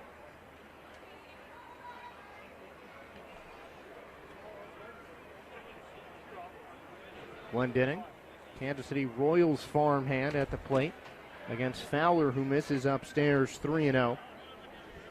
And that single put Glendinning's batting average up a couple of points. Went from 298 to 305 as a get-me-over fastball gets the count to 3-1.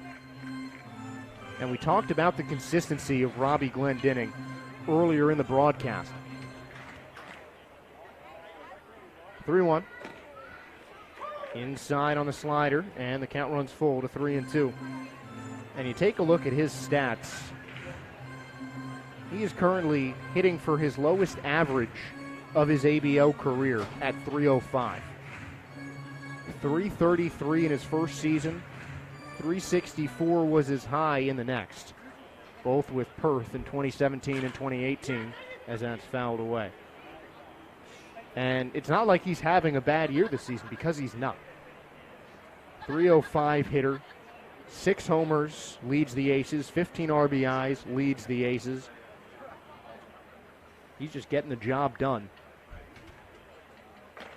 And continues to get on base for Melbourne. He works a walk to lead off the 4th inning. And a leadoff walk, a dangerous thing, especially when you have 2 big bats coming up, as the Aces do. This time it's Jake Skoll, who's reached base in all but one of his games here at Melbourne Ballpark since joining the team back in early December against Brisbane. Well, Savannah Banana, former 15th round pick by the Texas Rangers, as Glendening thinks about going to second, and Skoll takes a strike. Also had a diving catch out in right field. So Skoll's been getting it done with the glove as well. 0-1. Just catching the outside corner on the slider, and it's 0-2. Skoll flying out to right his last time up. A guy who was taken in a pretty dominant draft. Bryce Harper, the first pick in 2010. Manny Machado was taken in that draft. Drew Pomerantz, Chris Sale. A whole lot of major league talent taken before and after Skoll, and Skoll there takes strike 3. So 1 gone here in the 4th. Glendening still on first base after the leadoff walk. 4th strikeout of the day. Nope, 3rd strikeout of the day for Jordan Fowler, and that'll bring up Ryan Lavarnway. He joined the team before the Canberra series. A home run in each series thus far for the Aces.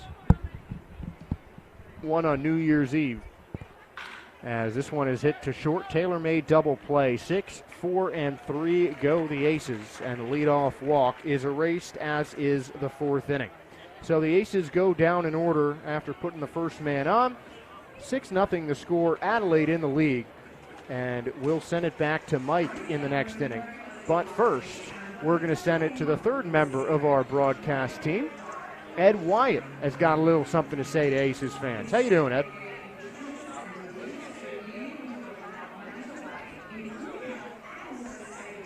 Well, I guess we're going to wait on Ed Wyatt. He's probably out talking to Aces fans about some memberships, because now is the time to save on on Aces memberships for next season. Save an average of $65 per membership when you sign up today with early bird pricing. Make sure to reserve your seat anywhere in the ballpark and save big when you come to Melbourne Ballpark this weekend and sign up with our staff. This offer is only available for a limited time, so come to a game and sign up now with deals starting as low as $20.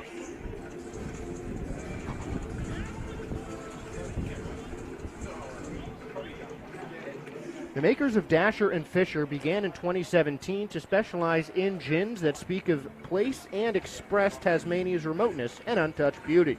Taste the rich, fertile soils and pure Cradle Mountain snowmelt in every drop of Dasher and Fisher Tasmanian gin. Crew Fitness and Performance has a more than vision. What drives the Crew team and its members is a dedication to community and an eagerness to be surrounded by a personal growth culture. Stop into their location in Braybrook or Hoppers Crossing to see for yourself.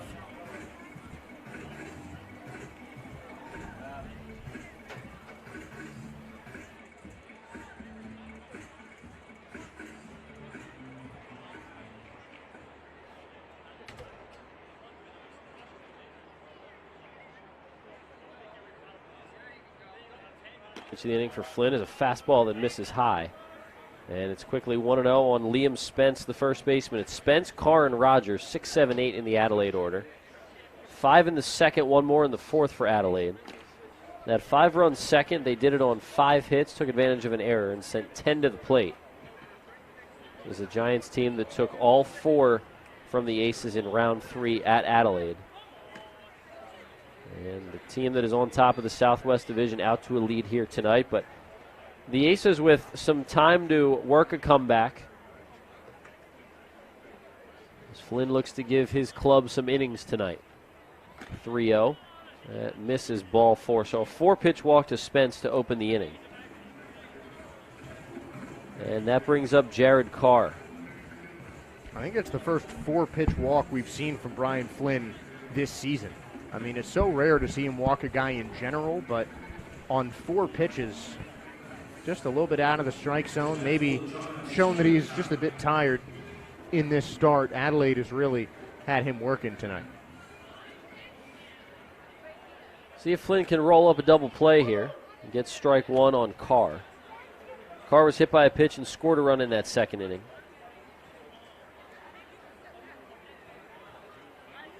So 2 walks now in the game for Flynn, plus that hit by pitch. And the 8 Adelaide hits. Big swing and a miss, it's 0-2. 4 strikeouts for Flynn tonight. He's averaging 7 strikeouts per start. That was coming into tonight's game.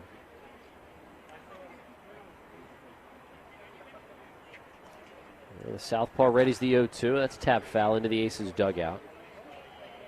And we'll do the 0-2 again. And if we're going back on the strikeout watch, Gunnar Kynes has 6 Ks in the Cavalry Heat matchup. 3-3 the score in that one, by the way, after 2 RBI singles tied up for Perth.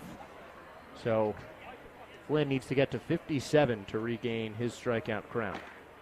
Well, he gets 1 there. A called strike 3, give him 5 on the night as Carr heads back to the dugout, out number 1 in the 5th. That puts him 3 behind Kynes, and that slider, once again, looking as nasty as ever. Oh, it's filthy. It just paints the black on that outer half. See if he can do it again. Here's Jared Rogers, the DH. Singled home a run in the second, also scored a run. And flew out to left his last time up. Takes a first pitch strike, and Flynn looks locked back in. Well, it's that time of year, Josh. The scoreboard watching, and for multiple reasons. One, we're tracking Flynn and Kynes in the strikeout department, see who can come out on top of the league leaderboard tonight. But also because this game means so much for Adelaide and the Aces. Now, Adelaide with a 2-game lead on Perth for the top spot in the Southwest Division. Adelaide's magic number to clinch a playoff spot down to 2. That looks inevitable at this point that they'll clinch.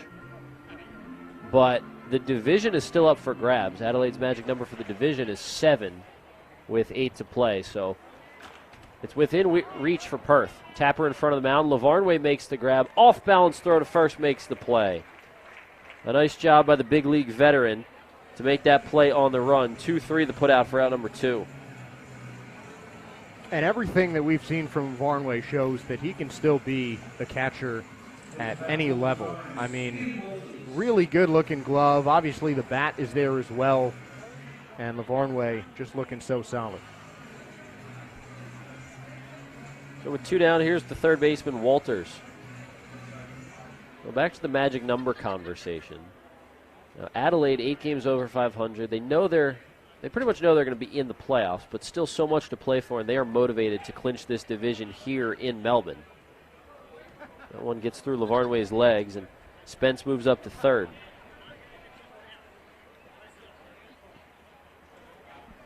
Two wins this series would clinch the division for the Giants. The Aces looking to make sure that doesn't happen here in round 9, and Perth has something to say as well, as they've tied up the game with Canberra. They're playing for the division and a playoff spot. 1-0, it's over for a strike, 1-1. Scoreboard watching time of year, and for the Aces, they can do everything they can to stay alive with the wins, but they also need some help from the Heat. A lot to watch for, a lot of storylines late in the year. Liner to center, Robson makes the grab, and that ends the inning. Robson continues to play a strong center field, and he helps Flynn out there. No runs, no hits, no errors. 1 man left in the top of the 5th. We'll head to the bottom of the 5th. But first, we're going to hear from our own Ed Wyatt, who's down on the concourse. Ed, what's going on down there?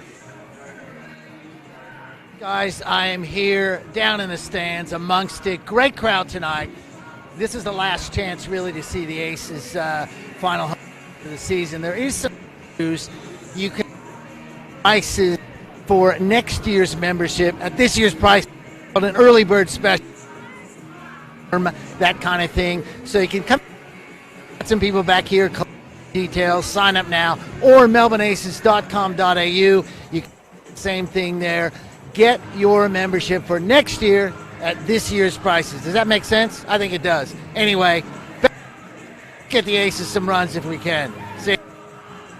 All right, Ed, we appreciate you letting the fans know who are watching at home what the deal is with the early bird memberships for next season. So if you want to become an Aces member or you want to renew your Aces membership, the time to do that is now. I mean, you know, it just makes sense. You want to save as much money as you can, but still come out and watch the Aces play. So take advantage of the early bird special on the Aces memberships for the 2023-2024 season. So fly with the Aces, and you know, Josh, we have both had a ton of fun here in Melbourne this season. I mean, no reason to believe that it's not going to be more fun next year.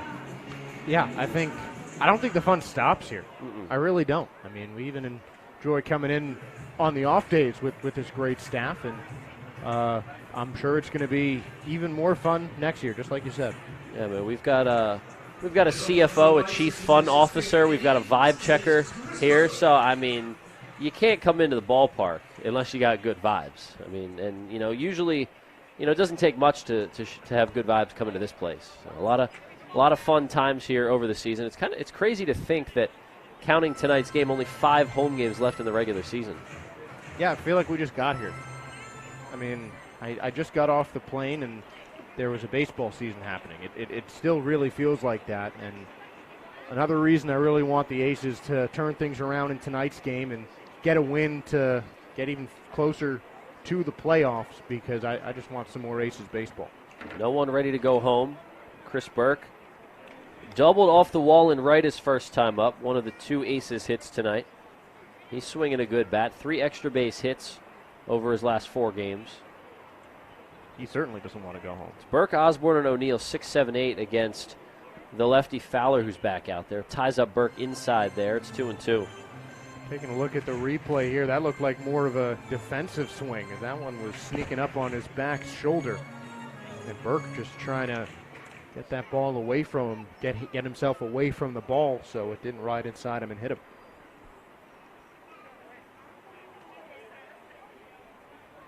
Here's Fowler's 2-2, swing and a miss. Nasty slider down in the zone.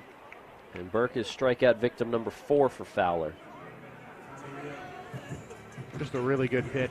One of those sinking sliders that looped out of the zone, and it fooled Burke. He is not a guy who has struck out that much, particularly since coming back from injury. And Fowler's just looked good tonight. Fowler's locked in, coming off a couple really good seasons in the Phillies organization. Tapper down the third base line. Nice play by Walters. Throw over to first. Got him. Wow. Good job to charge that one and make the play all in one motion. We'll take a look at that replay. And Osborne's retired. Just a really good hustle down the first base line. He made it difficult for Walters here. Look at that. Showing the hops, but was beaten by a step. Really nice play at third base by Ian Walters. Well, Fowler continues to roll. Some numbers on his time in the Phillies system. Over the last 2 seasons, he's posted a combined .266 ERA and 64 1/3 innings of work. Pretty impressive numbers. You got the sub-3 ERA and over 2 seasons over in the States. Got the sub-2.5 ERA over here in the ABL. And there are definitely some guys, some minor league prospects that can use this ABL season as a jumping off point into the minor league season. I know Cody Mincy's certainly a guy that comes to mind because he has had just a spectacular ABL season. And I think it's going to lead to some minor league success, and Fowler is looking to do the same thing. ERA down to 191 after a really solid 4 2/3 innings. Swing and a miss there. A 1-2-3 fifth. He is locked in. It's his second 1-2-3 inning of the night, and he picks up his 5th strikeout. So O'Neill down on strikes, and that ends the inning. So we have played 5 full in Melbourne. It's still Adelaide 6, and the Aces looking to get on the board. We'll head to the top of the 6th inning after this on Aces TV. Oh, we've been there for every game of 4 and 25. When Meatloaf overcooked it and Gregan saved that try. When Brownie takes one for the team and Bradbury skated by. This golden crusty pastry watched as Taylor kicked the sky. When Ben Simmons makes a 3, we give a big high five. What future sport looks like just won't be right without a pie. Oh, what a lovely pie, me mates are 4 and 25. Oi!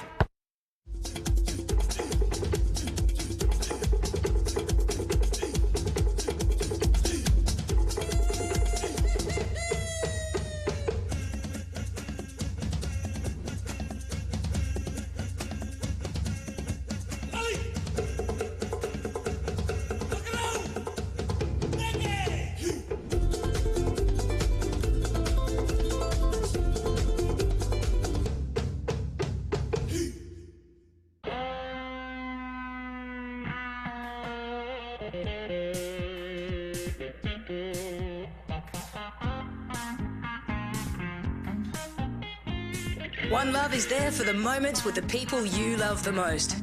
To share the highs and the lows together. It's the one for all people, all times, and all places. Brick Lane's One Love Pale Ale. It's the one for all.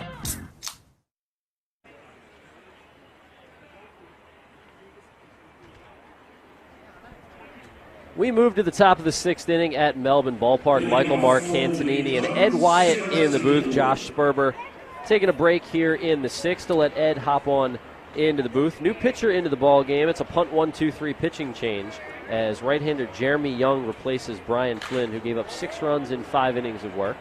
First pitch of Young's night is sent out to deep right center, and it's Robson who makes the play as the leadoff man Nick Ward flies out on 1 pitch.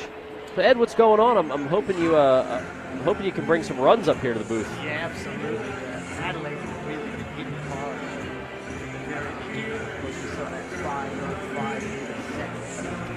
And let's be honest, this team desperate to stay in playoff contention. Adelaide Aces have a slight chance, but it's much more difficult. 1 pitch, 1 out for Young, and now the 2-hole hitter Michael Martinez will flip around to the left side. And he will bat for the 4th time tonight. 1 for 3, a pair of flyouts to center, and a single in his last time up.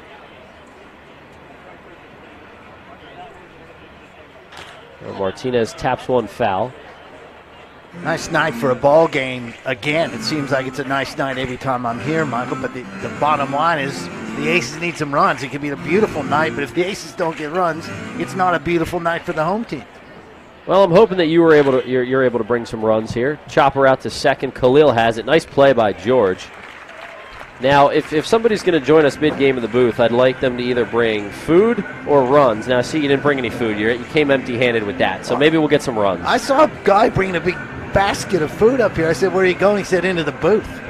So I don't know if that missed it or so you didn't get it. Is that why you came to join me in the booth, because you saw the food coming up here? Or I thought you just wanted to chat with me on air, but ulterior motive. You followed the box of food.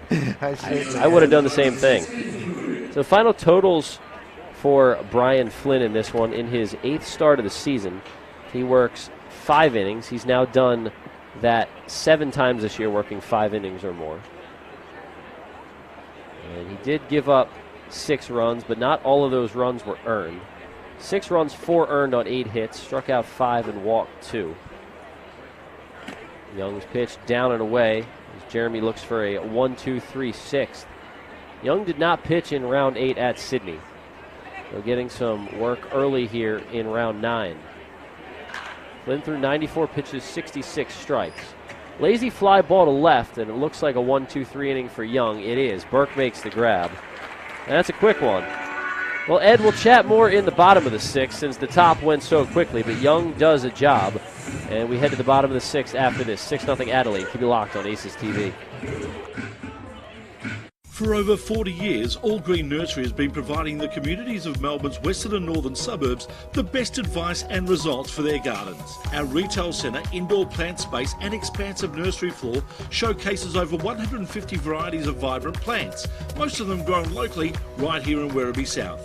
We have qualified horticulturists on site to help assist with all your gardening needs, and our home decor section is stocked with a full range of quality options. All Green Nursery, your local plant nursery and garden centre. Visit our sites in Hoppers Crossing and Epping.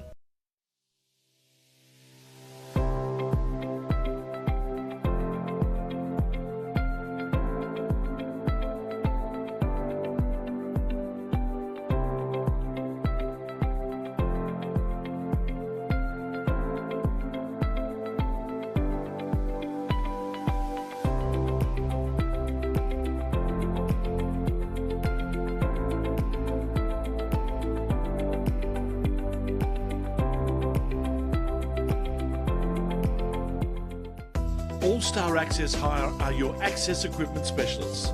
We have an extensive range of state-of-the-art equipment and we pride ourselves on delivering outstanding customer service. We have the youngest fleet of equipment in Victoria and we are consistently adding new machines. We get to know our customers and form partnerships with them. This video is of our partnership with the Victorian Government at Reservoir Station.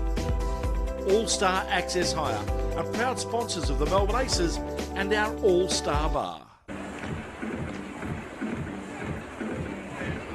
Bottom six at Melbourne Ballpark. Michael Marcantonini and Ed Wyatt with you in the booth. Josh will be back in for the 7th. Great crowd on hand tonight at the ballpark. It's another beautiful night for baseball, Ed.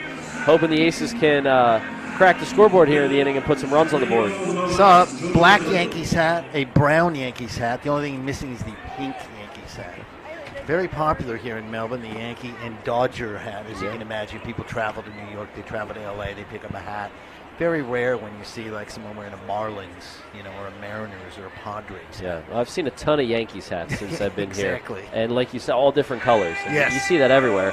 Now, I will say, I haven't seen many of these, but the other day walking around town, I saw a Red Sox hat, a Pirates hat, and a Giants hat. The Red Sox hat became popular here in Melbourne when the Red Sox broke the curse and became sort of the new Yankees. Okay. Then you saw a big shift in the hat from the Yankees to the Red, and everyone seemed to be a Red Sox fan. All of a sudden, bang. A shift in the rivalry over in Melbourne. Wow. It was very funny. It was so funny to see it because when I first moved over here, I was like, come on, everyone's got a Yankees hat. Then suddenly it shifted and everyone had a Red Sox hat. George Khalil, Jared Dalen, Jacob Robson against lefty Jordan Fowler. Not a ton of Mariners hats. I know your M's not getting a ton of love out here. I've probably got more Mariners hats myself than there are in the city of Melbourne, I would say. 2-1 from Fowler. Hit hard into center. That sends Carr back. He won't get it. Misread it. Khalil digging for second. It's a leadoff double for George Khalil. Second extra base hit of the game for the Aces, third overall. That's a break the Aces need right there. That sort of misplay, as you mentioned it. We'll have a quick look at a replay here from the ground level cam. Good for Khalil as well, too. He really needs that hit. They played in the series finale in Sydney last weekend, and take a look at that. Nice short stroke from there. Really ripped that ball, but he reached base 3 times in the one game he played in Sydney. Keeping it going. Absolutely. I want to talk to you about that Sydney experience. I tuned into a couple of games. It was a ton of fun. Really a great experience as Dale swings the first pitch and sends it foul. Quite a city, isn't it? Yeah, I mean, it's just, Josh and I walked over to the Sydney Opera House one night, and, I just kept saying wow to myself. It's just one of those things where you see it in person and you see so many pictures and videos of it. It's really one of those whoa moments where you're just kind of shocked that you're there. It is. I was the very same when I moved here. Especially coming from across the world, Philadelphia, Pennsylvania, all the way over to Australia, and the Sydney Opera House. I mean, talk about places where people put that on their bucket list to go see it. Line drive into left. It's down in front of Lattimore. So the first 2 have reached here in the 6th, and the Aces have runners at the corners. A chance to break the shutout with Robson due up. Here we go. We might have a little something going here. Got to check out Bondi Beach as well over in Sydney. And they didn't have to rescue you, did they? Any of the lifeguards come? You didn't get caught in the water? No, see, we didn't even go on the beach. We were just over by it. And the weather wasn't great most of the time, but the night we went to check out the Opera House, no rain, which was great.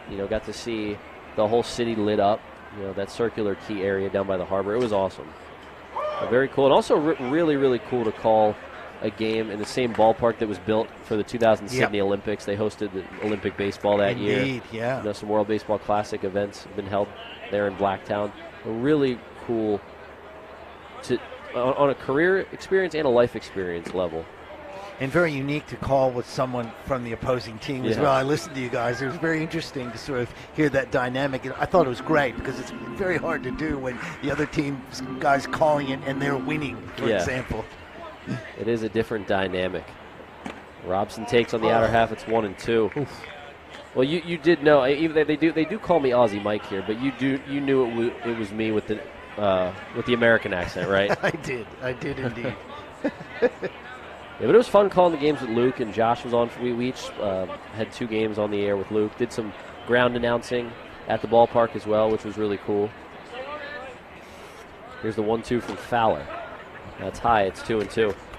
So just a really cool experience overall to go on the trip and get a chance to see a new city. I mean, just trying to see as much as I can while I'm out here, and that's really the goal, and that gave me a chance to do it. And definitely blessed that baseball's been able to take me to so many cool cities. 2-2 pitch. That one's off the plate. The count runs full on Robson.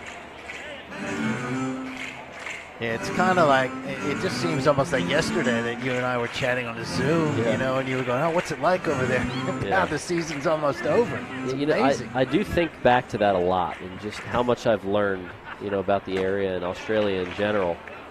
Robson went around, according to home plate umpire Ryan Harder. And he's down on strikes. 6 strikeouts now for Fowler. That's tough. Yeah, it's an interesting one, too, isn't it, when you get into you've got the greater Melbourne area, but then you've got this sort of baseball community, which is, you almost could lift this out and take it somewhere else in the world, and it would make sense, right? Because it's baseball. Overall, just such a cool experience. And, I think back to, you know, the initial Zoom calls with you and Justin Huber, our GM, and, I really knew nothing. I knew...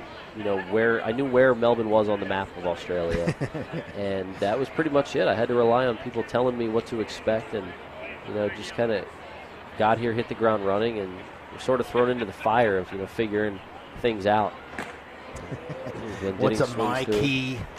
Yeah. You know, what does that mean when they're saying this and that? What's a flat white? And I remember the sit-down interview that you did with Josh and I. Yes. And we went through some of those Australian terms. And now I'm at the point where I throw some of those terms out on the regular.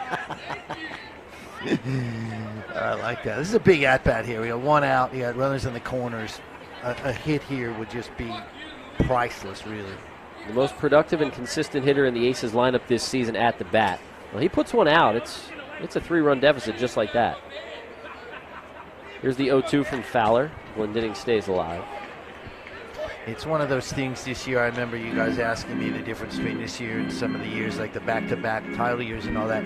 The timely hits is one of the things. I don't have any statistics to back this up, but it just seems like those have been lacking this year, whereas in those title years, just that 2-out single that keeps a rally going or delivers a game-tying or game-winning run. Just been missing this year in those big moments, you know? I got to believe that ball Khalil hit to center, which had Carr all turned around, and he misplayed it to start the year. I got to believe that a situation like that happened quite a bit during the 2 championship seasons where just things broke the Aces' way. Absolutely right. That's couldn't have put it better. A guy like Jared Cruz was a guy that would deliver these kind of unexpected hits or, you know, just something like that. A little Darryl George, a little bit of magic here and there. And you're absolutely right. And you've been around sport long enough to know that those are the kind of things you need when you're on a title run, you know? 2-2, Glendinning takes high, so he works the count full, absolutely. And, you know, plenty of talent here in Melbourne. The future definitely bright. Still in it this season. Robbie Glendinning, one of 3 key additions to this Aces team in which the Aces were able to poach a player from a different ABL squad. And Robbie, who's from Perth, his first 5 ABL seasons all with the Heat. The other 2 guys that came over from other ABL clubs, Aaron Whitefield came over from Adelaide, and then Steve Kent from Canberra. Yeah, I remember Glendinning well, trust me. Called him plenty of times when he was on the other team.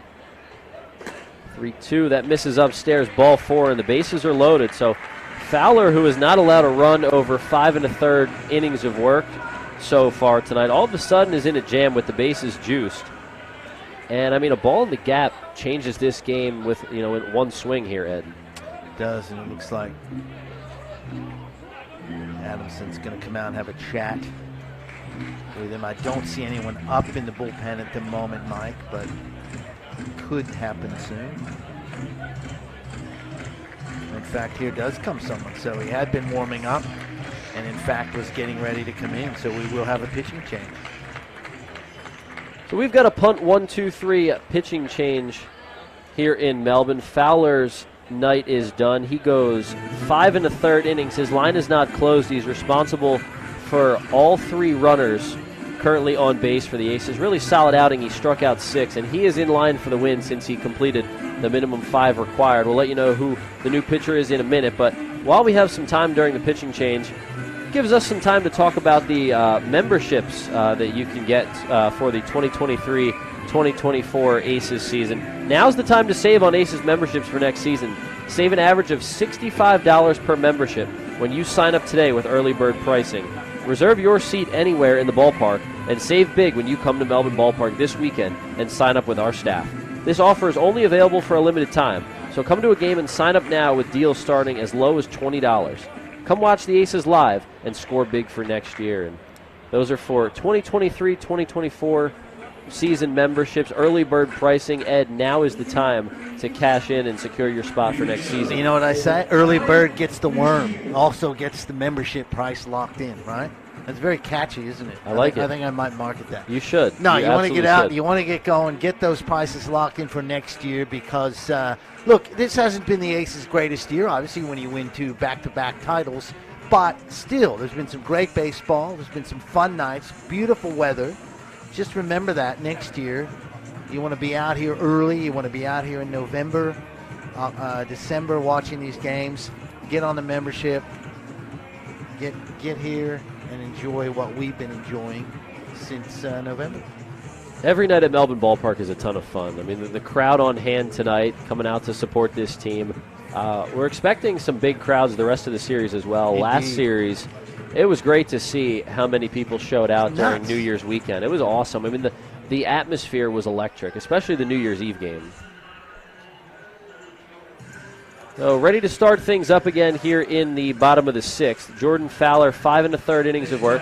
Scattered 4 hits, is not allowed to run to this point, but responsible for all 3 runners on base. 6 strikeouts, 2 walks for the 23-year-old lefty, but he gives way to Mitch Neuenborn on this punt 1-2-3 pitching change. Neuenborn, a member of the Australian national team, knows a handful of these Aces players well. 2.45 ERA on the season. No room to work with. Enters into a bases-loaded jam, and he blows a fastball by Skoll. It's 0-1.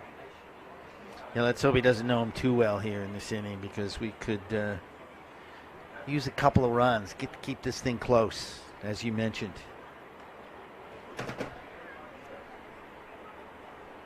The bases juiced for the Aces here with 1 out in the frame.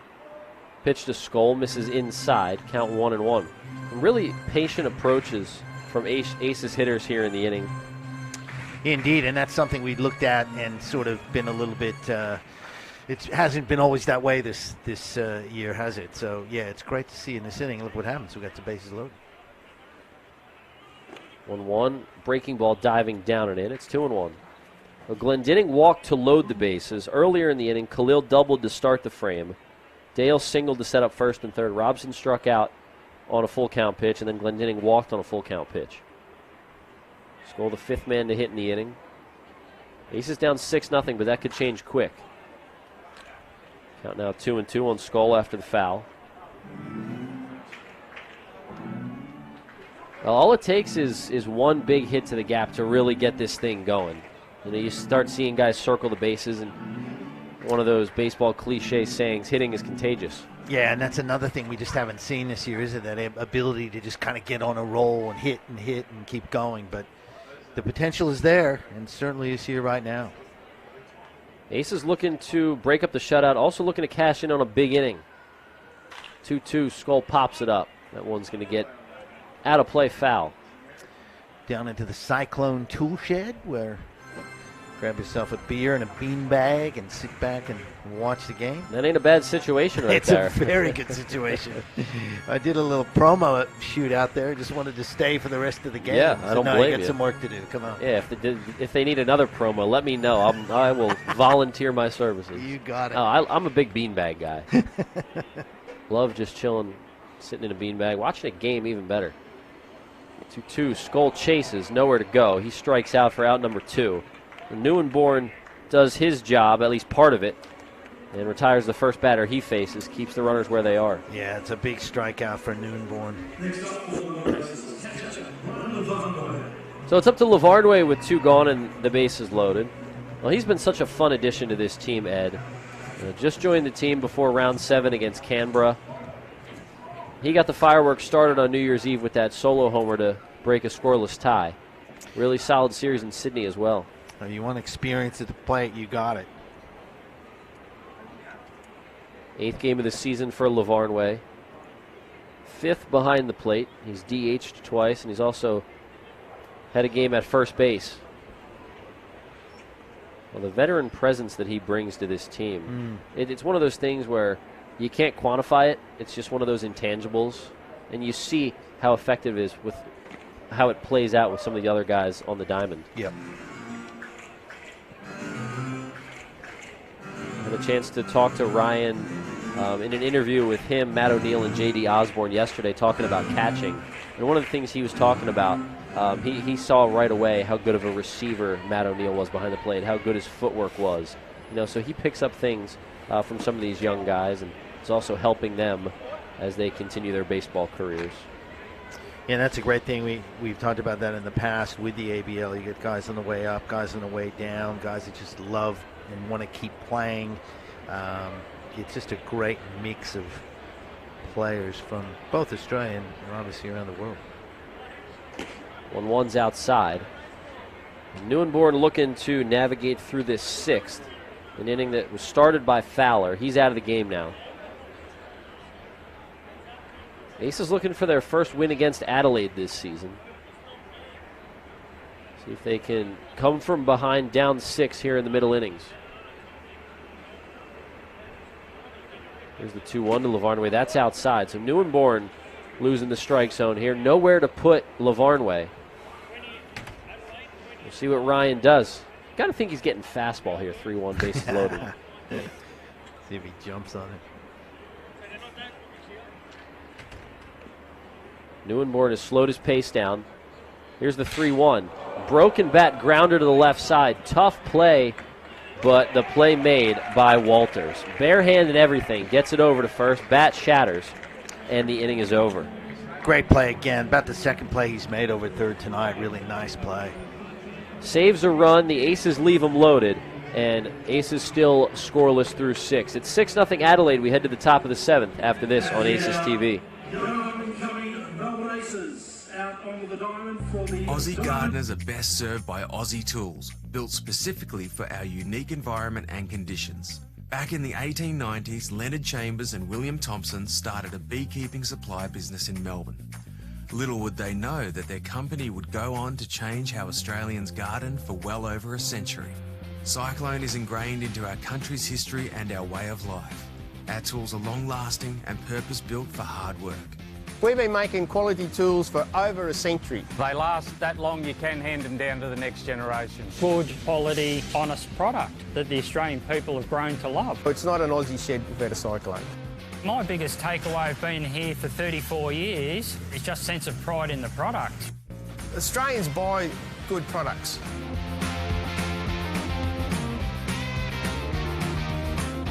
So if they keep on buying, we keep on making, so we're here. Cyclone tools, made for Australians. When enjoying a punt, easy does it with Punt 123. Punt123.bet is your home for all your punting needs with same race multis and same game multi options, including daily promotions on all the major sporting and racing events.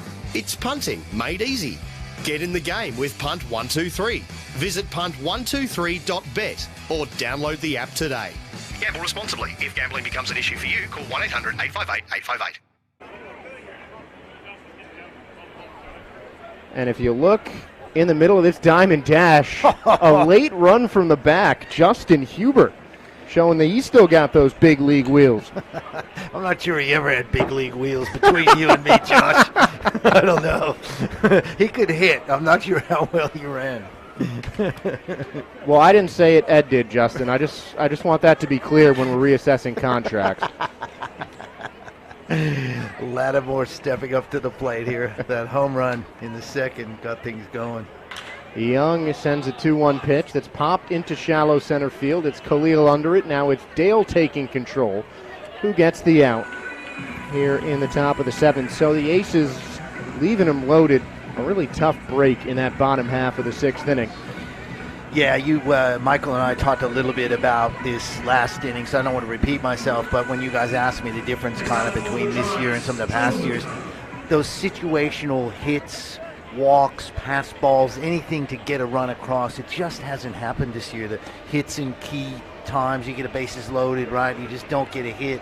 That's one of the things in the past, in those championship years, we got.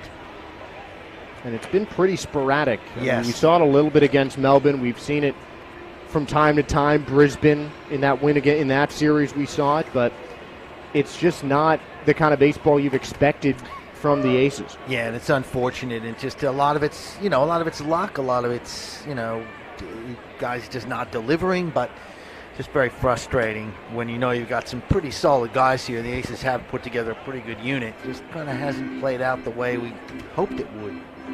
And speaking of which, it's kind of the case in the Perth game as well. The Heat breaking it open on the Cavalry as the fastball catches the outside corner for a called strike to fill the count in McArdle.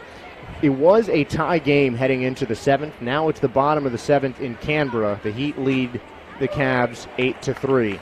McArdle flips the bat up as he thought it was ball 4. Instead, it's a strikeout for out number 2 here in the seventh. First K of the day for Jeremy Young. Second for McArdle. Struck out in the fourth as well. Of course, he also doubled in the second and scored.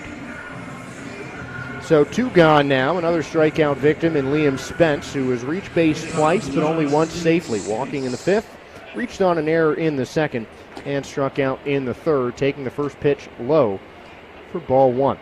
Jeremy Young's worked very well here. It's kind of what we needed after Flynn really struggling. And it was really just the one inning for Flynn as this one's lined into center. Robson going back. Easy one-handed grab and an easy 1-2-3 for Jeremy Young. Let's stretch it out here in the seventh as the Giants go down in order, but they lead 6-0 on the Aces heading in to the seventh inning stretch. We'll be right back with more baseball on Aces TV.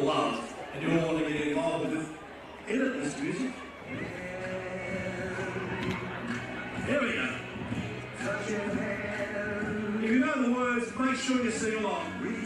Up on your feet, stretch it out, come on. For over 45 years, Hobson's Bay Dental has delivered the best results through continually updating their skills and technology. Dr. Andrews and his team also take great pride in treating patients like family. Melbourne Aces players trust their teeth to Hobson's Bay Dental, and you should too. Business Network International is flourishing across Melbourne's West and Geelong. Local businesses, including the Aces, join BNI for professional development, networking opportunities, and to increase business prospects. Find your local BNI chapter to tap a wealth of resources and join a winning team.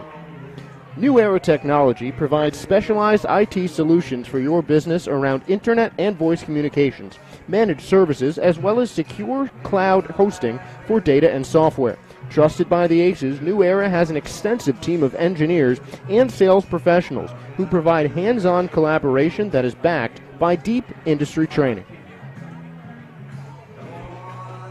A lively rendition of Sweet Caroline coming in the seventh. I was almost going to say Take Me Out to the Ball Game because I'm just kind of used to that, but I know. We like to mix things up here at Melbourne Ballpark. That's so passé, Take Me Out to the Ball Game.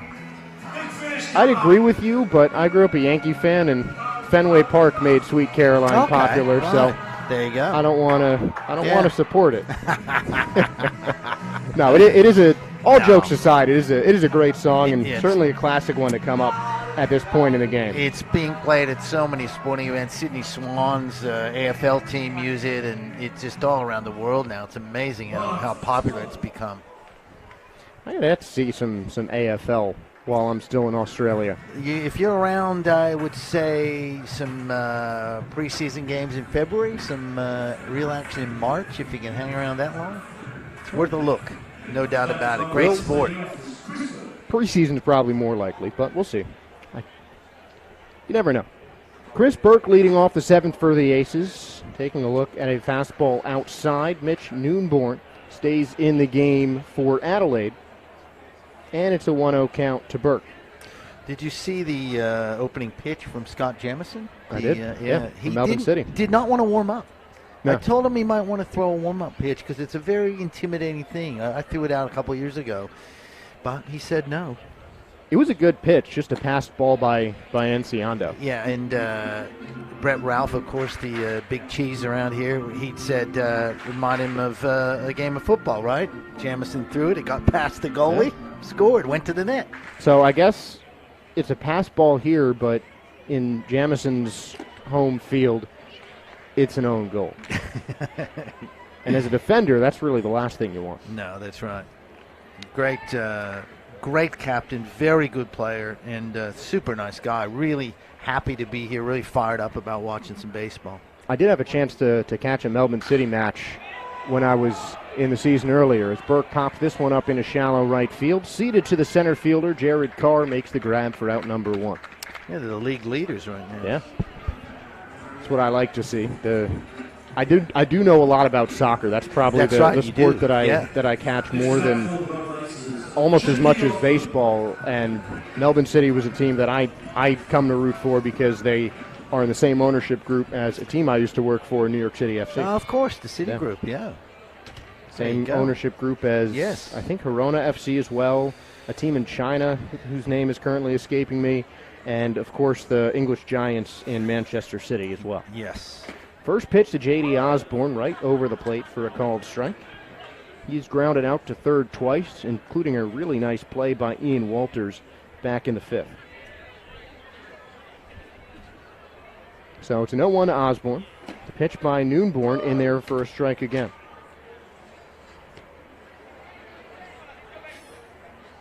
Osborne, 13 RBIs, led the Aces for most of the season. Now second on the team to Robbie Glendinning. Noonborn taking his time, kicks and deals. 0-2, cut on and missed, and there's 2 outs in the 7th.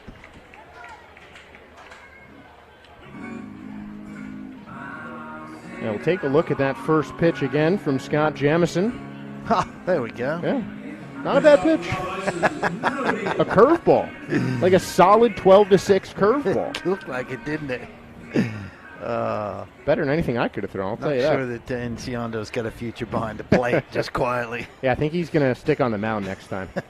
Sorry, Jack. An excuse me foul ball from Matt O'Neill, who does have a future behind the plate. Really solid defensive catcher and has been consistent for the Aces as well. A couple of home runs, one of them against Adelaide, and one of them a walk-off grand slam in Game 2 in a 2-day affair.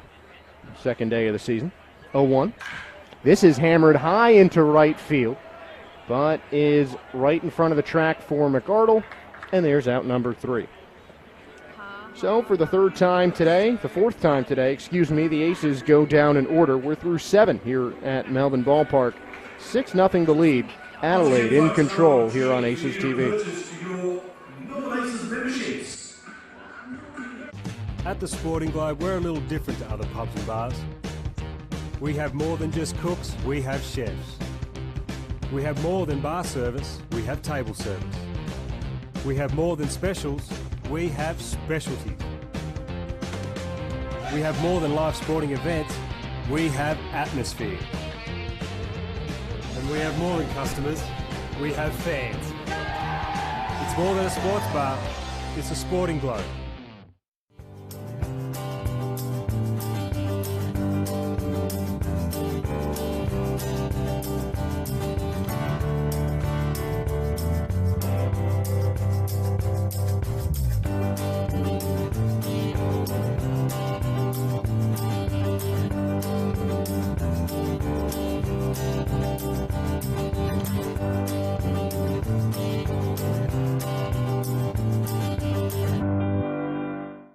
your favourite meals from Light and Easy's new spring menu and enjoy amazing food, more free time and a healthier life. No shopping or cooking and no contracts or subscriptions. Just your choice of affordable, delicious meals delivered to your door. Order today. Create the perfect look for your home with U-Blind's once-a-year stock-take sale. For 2 weeks only, all U-Blind's products are half price. Yes, half price. U-Blind's Australia. More value for you. Head to ublinds.com.au. First pitch of the eighth, is in there for a strike. Jeremy Young back for the Aces. A 6-0 deficit as Melbourne playing catch-up here. But he's got 7, 8, and 9 of the Giants here in this eighth inning. And it's a 1-1 count now to Jared Carr, Josh Sperber, and Ed Wyatt. Aussie Mike around the ballpark as well, but he's taking a little break, allowing Ed to come on the broadcast with me. Aussie Mike working the shades tonight, late into the, fifth, sixth inning, still going with those Ray-Bans. He doesn't take them off.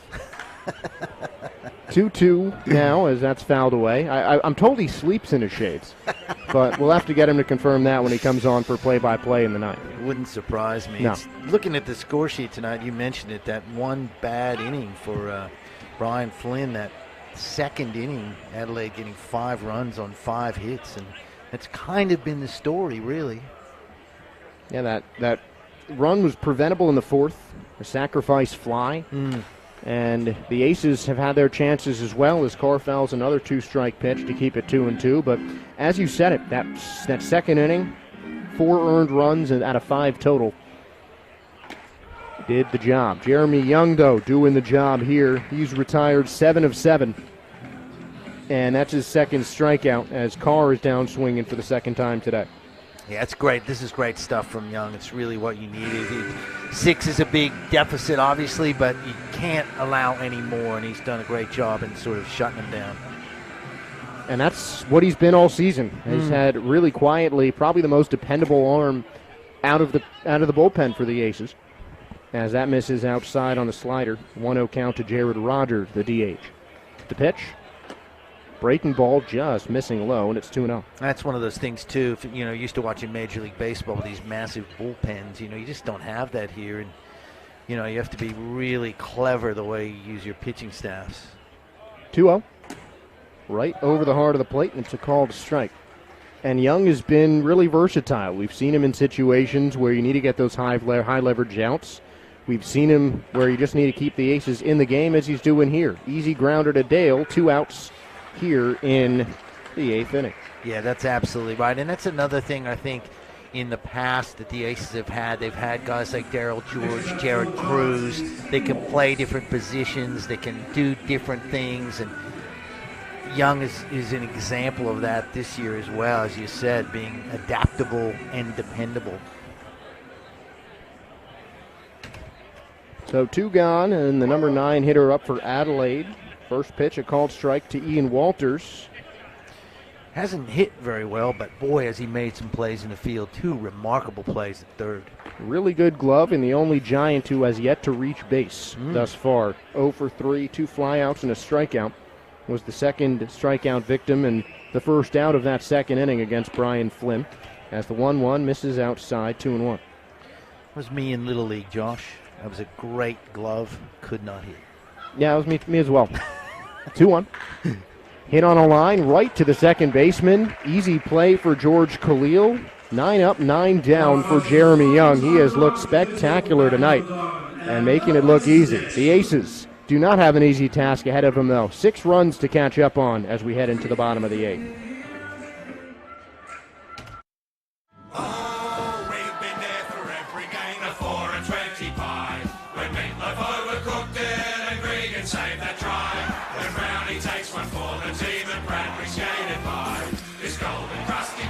Watched as Taylor kicked the sky.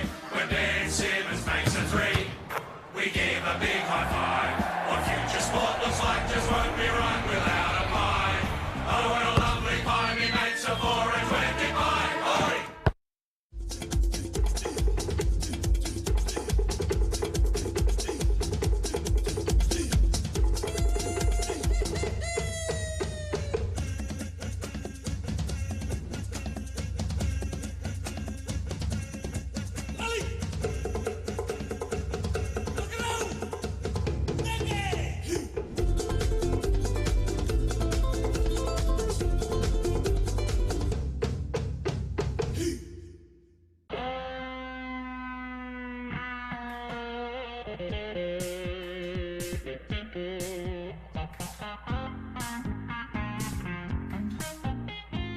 One Love is there for the moments with the people you love the most.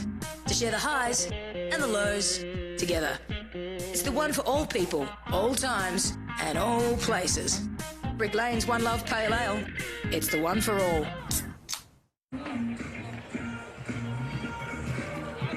Mitch Noonborn still on the hill for the Adelaide Giants, who are in cruise control so far. 6-0 the score. But other than that one inning, it's been a really good pitching effort from the Aces. Jeremy Young has been at the center of that.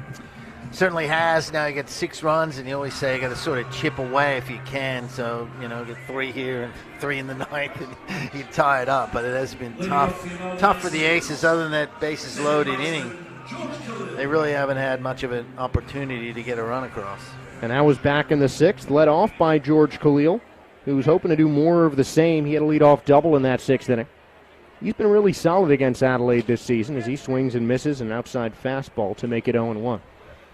His first homer of the season came in a pretty big spot in Adelaide, which seems like a lot longer ago than it actually was. That's very true. The 0-1. Right down the pipe, and it's 0-2. Khalil, though, 1 for 2 on the day. Flied out to right in the 3rd, double in the 6th. One of 2 extra base hits for Melbourne. Chris Burke, the other double. We thought that one was going to clear the fence. I was sitting out in the stands, and it looked like that was gone. I thought it did. 0-2. Khalil lets it go, just missing out. Oh, actually, that's a strike. Got him. Yeah, that was a really close call from Ryan Harder, but 3 pitches and 1 out here in the 8th as Khalil is down on strikes for the first time. Yeah, that Burke thing he connected really well. I think the wind maybe just held it up, and he lost it in the white sort of sign out there, and all of a sudden it was back in play. And you talk about the luck, the bad luck that has happened for the Aces, and it's things like that. Yeah, it is. Correct. A couple of balls, we've seen plenty of hard-hit balls going right at fielders, particularly from Aaron Whitefield this season. I think he's been the main culprit of that. And that Burke ball, we've seen lazier fly balls leave the yard, but Burke's barely being kept in. Yep, and that's what I said that to Mike. I said, in those couple of Aces championship years, those things went our way. 0-1. Dale sends it back up the middle. Is that going to sneak through? It's not. Michael Martinez whirling dervish, and he sends it to first base for out number 2. I thought that was going to get in for a hit, but there is a big league glove making it out number 2. That is a great play. Walters made him, and now Martinez makes that one. Wow. That's something else that would have snuck through during the Aces championship season.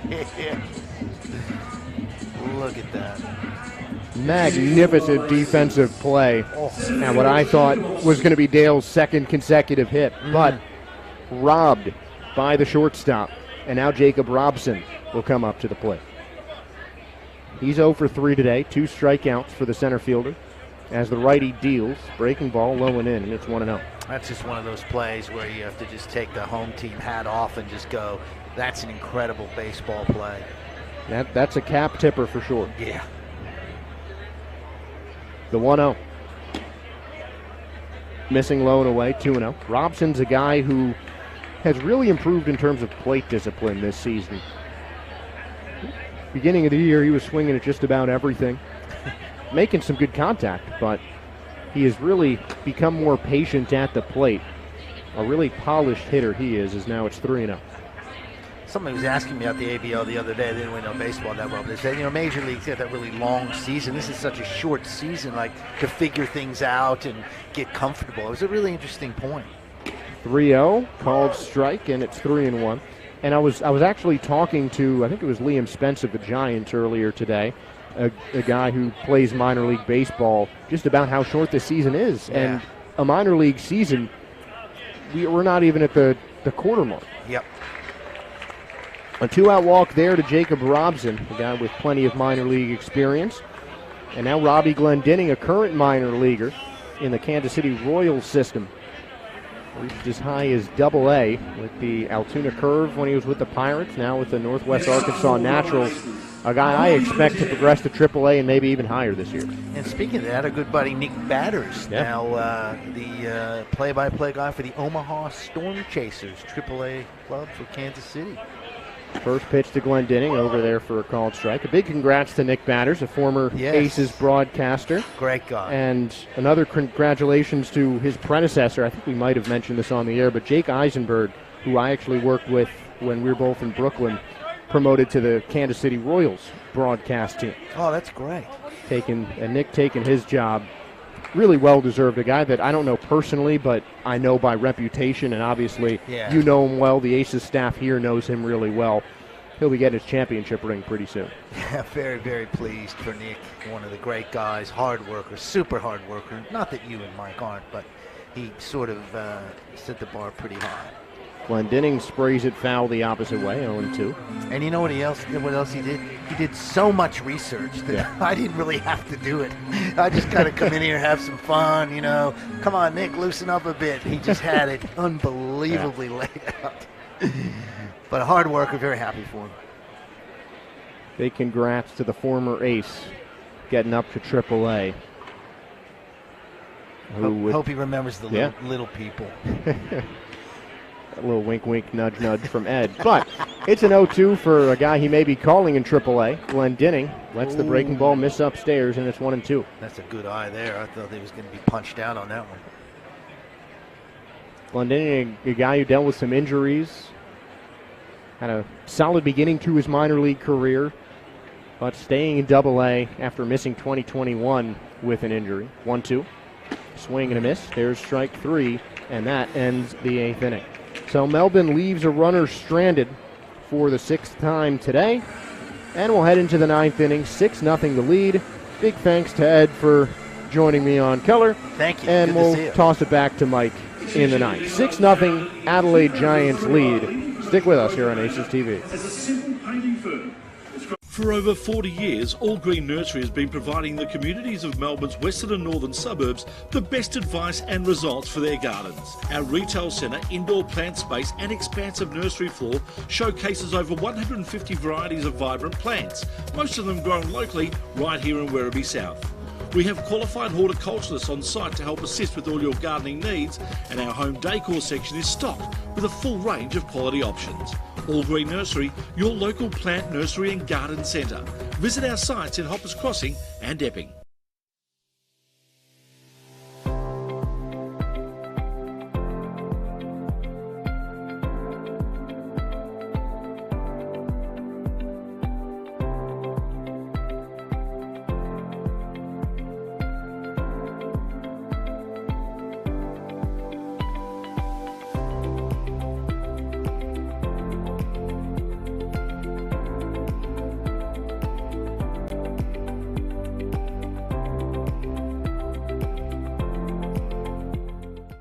All-Star Access Hire are your access equipment specialists.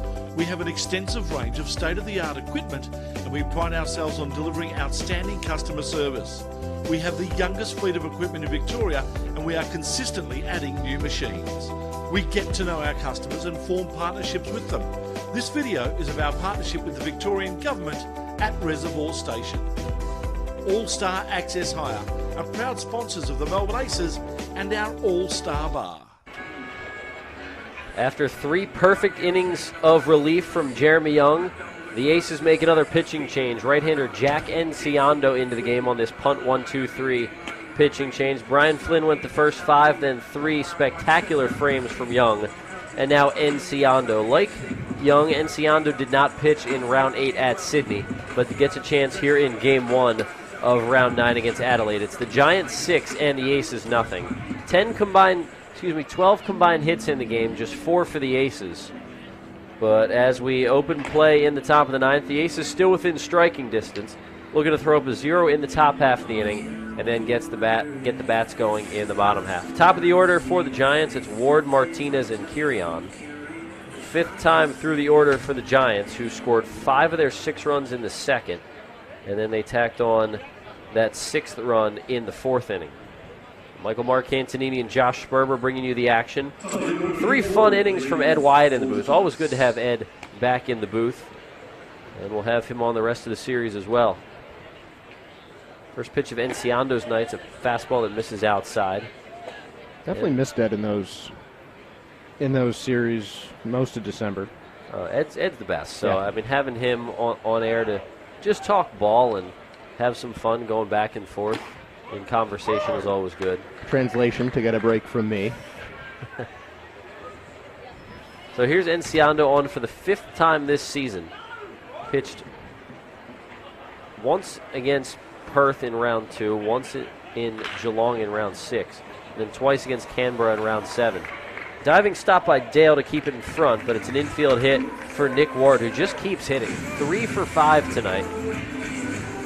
He continues to have that average creep up. Plays like that are pretty reminiscent of the season Nick Ward has been having. Among the league leaders in batting average in the entire ABL. You can try. He just hits balls to the right places, and at the plate, things have just been falling into place for him. He does exactly what you want out of a leadoff hitter. Continues to get on base. And he puts the ball in play. Here's Martinez, who swings and fouls one back. So I mentioned earlier, Josh, how Martinez made the final out of the 2016 World Series, in which the Cubs won to break their 108-year curse. Michael Martinez also scored the last run for the Phillies in the postseason in 2012, and that was the last postseason run that any Philly scored for a decade, until the Phillies scored in Game 1 of the wild card round against the Cardinals this past season. So he started and ended a curse. Essentially. Yeah, believe me, 10 years, it felt like 50 to Philadelphians. I'll tell you, after 5 straight division titles, 11 years of no playoff baseball is a lot. I wouldn't know. Now you wouldn't, being a Yankees fan. Just so spoiled. Yeah, I hear that a lot. You just get used to winning. Yeah. And we did in Philly for 5 years. It was 5 incredible seasons. And now the Phillies, out of nowhere, win the National League pennant last year, and hopefully they keep that going. Cinderella story coming out of nowhere. Yankees wouldn't know anything about Cinderella stories either. They're never the Cinderella. Ground ball up the middle. Dale waits back on it. Flip to Khalil. Over to first. Throw off line. Tag off as well. So a fielder's choice. The Aces get the lead runner. Martinez safe at first. And he can't assume a double play. So no error given to Khalil there. But a solid turn from Dale. He did everything right. Khalil, a rare missed throw. But still one out. And some speed taken off the base pass, the lead runner taken off. So still a positive sign for the Aces. Here's Anthony Kirion. He just keeps moving up the lineup for this Adelaide squad. And when the Aces played round 3 at Adelaide, this is a guy who was hitting in the bottom third of the order. Now he's in the top third. And for a good reason. The numbers are off the charts. We talked about him earlier. Batting average over 350 this season. Kirion's gotten in on the action tonight. He's 2 for 4 with a pair of singles. He's driven in 1. Pitch from Enciando missed, 1-1. A reminder to fans tuned in at home, if you want to head out to Melbourne Ballpark for one of the last 4 games of the regular season, 3 more this weekend, tomorrow night, Saturday night, and then Sunday afternoon. And then Tuesday night against Geelong, Korea. 7 p.m. tomorrow night, Saturday night, and Tuesday night, then 1 p.m. on Sunday. Head over to melbourneaces.com.au to grab your tickets. And if you're going to be in the ballpark any of the next couple days and you want to talk about memberships for next season, definitely do that and see one of our staff members to lock in your membership if you're not a member already, or to renew your membership if you are a member. I know prices are going up at the beginning of March, so you'll definitely want to do that. Save some money and lock in some Aces tickets for 2023-2024. Hot shot to the left side, that's through. It's Kirion's 3rd hit of the night. Well, the top of the order continues to produce for Adelaide. The top 3 hitters in the lineup, a combined 7 hits on the night. 3 of them from Ward, now 3 of them from Kirion. And the guys that Adelaide wants to hit just keeps hitting, and it's things like that have them at the top of the Southwest Division. They just are getting production from the guys they need to, and even, as you said, Kirion, a guy who was at the bottom of the lineup at the beginning of the season, not expected to be one of their big bats, has really come up big for them this year. 6 of the 9 starters for Adelaide with a hit in the game. Ward and Curie on the 2 with multiple hits. In terms of extra base hits, Lattimore has one. He's up now. 1 for 3. Driven in 2, the solo homer and a sac fly. McCardle, the other extra base hit for Adelaide. Other than that, all singles. 8 singles, a double, and a homer. No hit bigger than that homer. And Lattimore starting the party. Stringing hits together is something that Adelaide's done today. But you're right, the homer got it going. And Flynn ran through the top 3 in the order in the first. And then Lattimore didn't waste any time at the top of the second. And that's where things changed. The momentum shifted in the Giants' favor. Here's the 1-2 from Encianda. That's outside. Enciando's been a nice addition to the Aces bullpen in the latter stages of this season. Some injuries at the beginning of the year, but he's really had some good outings coming in relief. No doubt, and late in the season when every team is hurting for arms, you can never have enough pitching. Enciando's been able to provide innings. Looking to keep the deficit where it is. Here's the 3-2, swing and a miss. Lattimore down on strikes. Enciando's first strikeout, second out of the 9th. And a really good one, a fastball put in not just a hard-to-hit spot, but just a pretty perfect location. High and inside. That's a K-pitch if I've ever seen one. So here's Jordan McCardle. He doubled and scored in the second, walked in the third, and then struck out in each of his last 2 plate appearances. He takes on the outer half. It's a ball. McCardle, another Phillies prospect.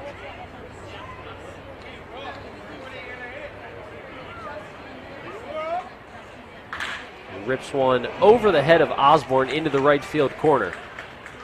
Here comes Ward. Stopping at third is Kirion, and it's now a 7-0 Adelaide lead. A 2-out RBI double for Jordan McCardle.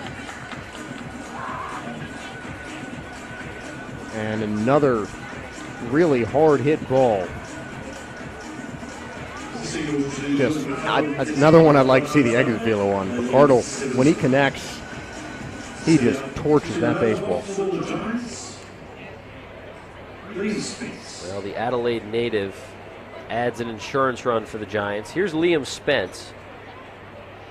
He's reached twice tonight, once safely. Reached on an error in the second and walked in the 5th. He's also scored a run. Enciando choosing to work out of the windup with runners at second and third. Here's his 0-1 that's down. Now, you don't see it that often, but because when there are runners on base, in almost every situation, you have to go out of the stretch just to keep the runners on base close and prevent them from taking the next base. But with runners at second and third, or bases loaded, or just a runner at third, guys can work out of the windup if they choose. Nice pick over at first by Osborne on a throw in the dirt by Glendinning, and the Aces end the top of the 9th. 1 run on 3 hits, no errors, 2 men left. Last chance for the Aces. We'll see if they can tie this thing up or win it. Down 7-0. We go to the bottom of the 9th after this.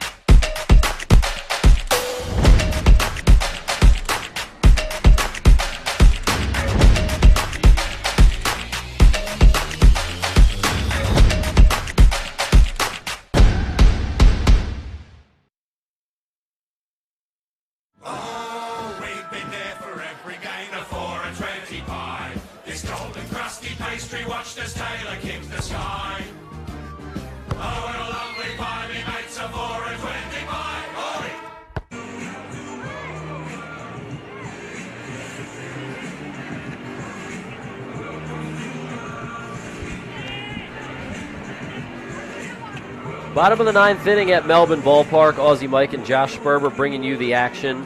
Aces trail Adelaide 7-0. Chance to break the shutout, a chance if they can put together a big inning, a chance to keep this thing going.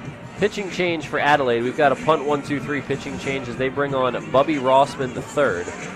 So Rossman in for the 4th time this season for Adelaide. So he will look to get the final 3 outs. Not a save situation, but he is on to try to finish this one.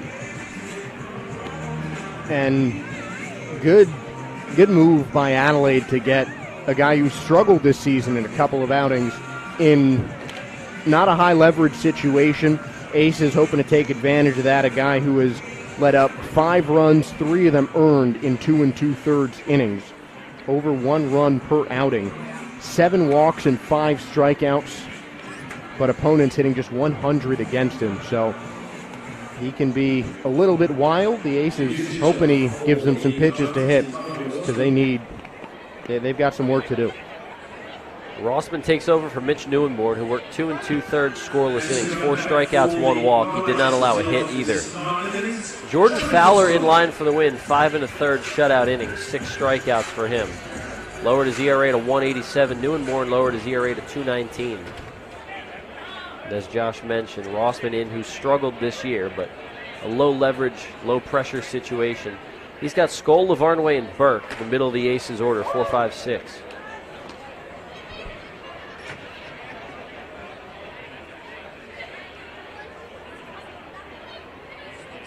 And Perth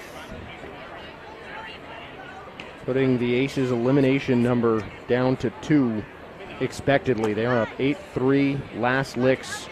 The Cavalry down to their final out in the 9th inning. The Aces needed some help from Perth. They're not getting it tonight. The Aces not out of it quite yet. Still a fighting chance. Skoll swings and misses that high fastball. It's 1-2. Aces had targets on their back coming into this season, back-to-back defending champions. Everybody in the ABL was gunning for them. This is an Aces team that played a ton of close games this year. I mean, they have been competitive all year. This is honestly one of, if not the only game that I can point to that the Aces just haven't really been in. This is a game that, after that 5-run outburst, has been all Adelaide.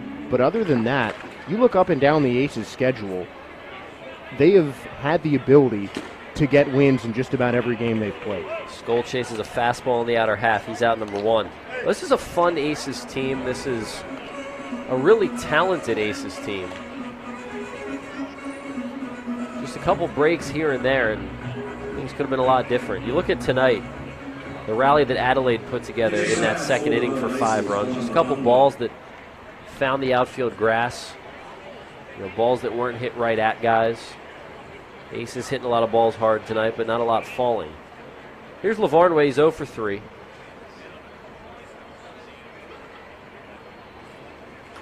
Swings at the first pitch and fouls it back. I mean, I'll tell you, Josh, I could listen to this guy talk about baseball all day. Yeah. He is an encyclopedia.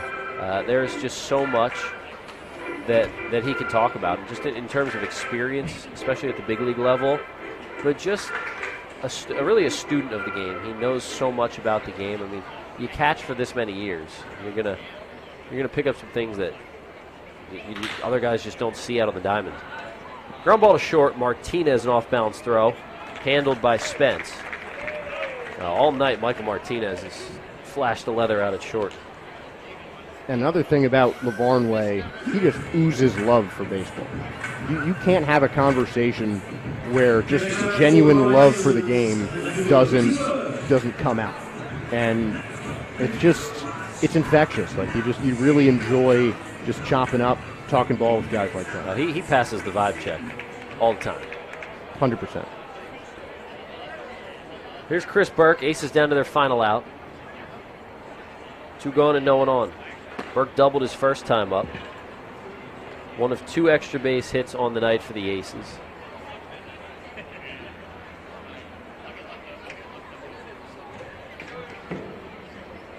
Rossman looking for a 1-2-3 frame. Burke looking to prevent it.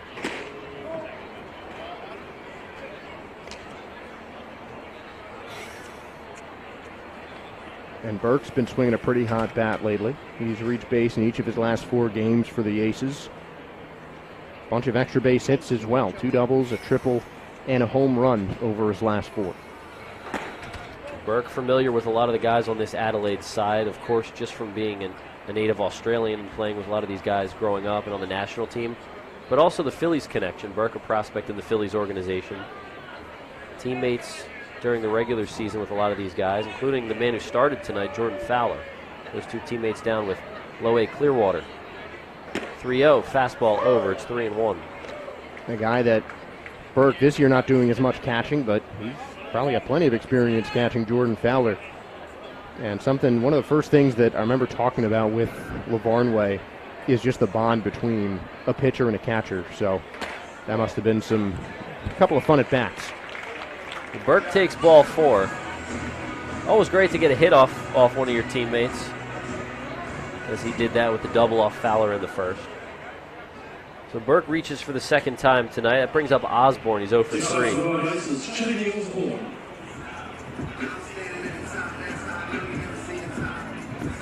See if Osborne can keep it going.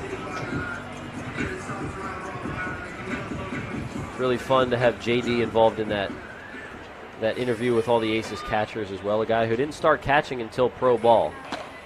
Was a third baseman in college. Was a late round draft pick by the Marlins, and they decided to put him behind the plate. And you would have no idea he hasn't been catching his whole life, because he's fantastic behind the dish. Hasn't caught a ton out here in Melbourne, but when he's been back there, he's been really good. He had a game earlier this season, it was round 6 at Geelong, in which he threw out 3 attempted base stealers in one game. Well, we've talked all season about how he can pick it over at first base and how good he's been over there. Super utility guy, if you will. Absolutely. I mean, even today you've seen he's made some really nice plays over at first base. The picks, we've seen him do a really good job fielding the position over the course of the year. I mean, you'd be hard-pressed to tell me that he hasn't been a lifelong first baseman, third baseman, left fielder, wherever the Aces have put him. He's just fielded so well. Every team needs a guy who can do that. You know? And just the fact that he can go behind the plate, too, is huge. And that he can swing as good of a bat as he does. 2-2, swing and a miss. So that ends the game. No runs, no hits, no errors. 1 man left in the 9th for the Aces. And Rossman closes things out.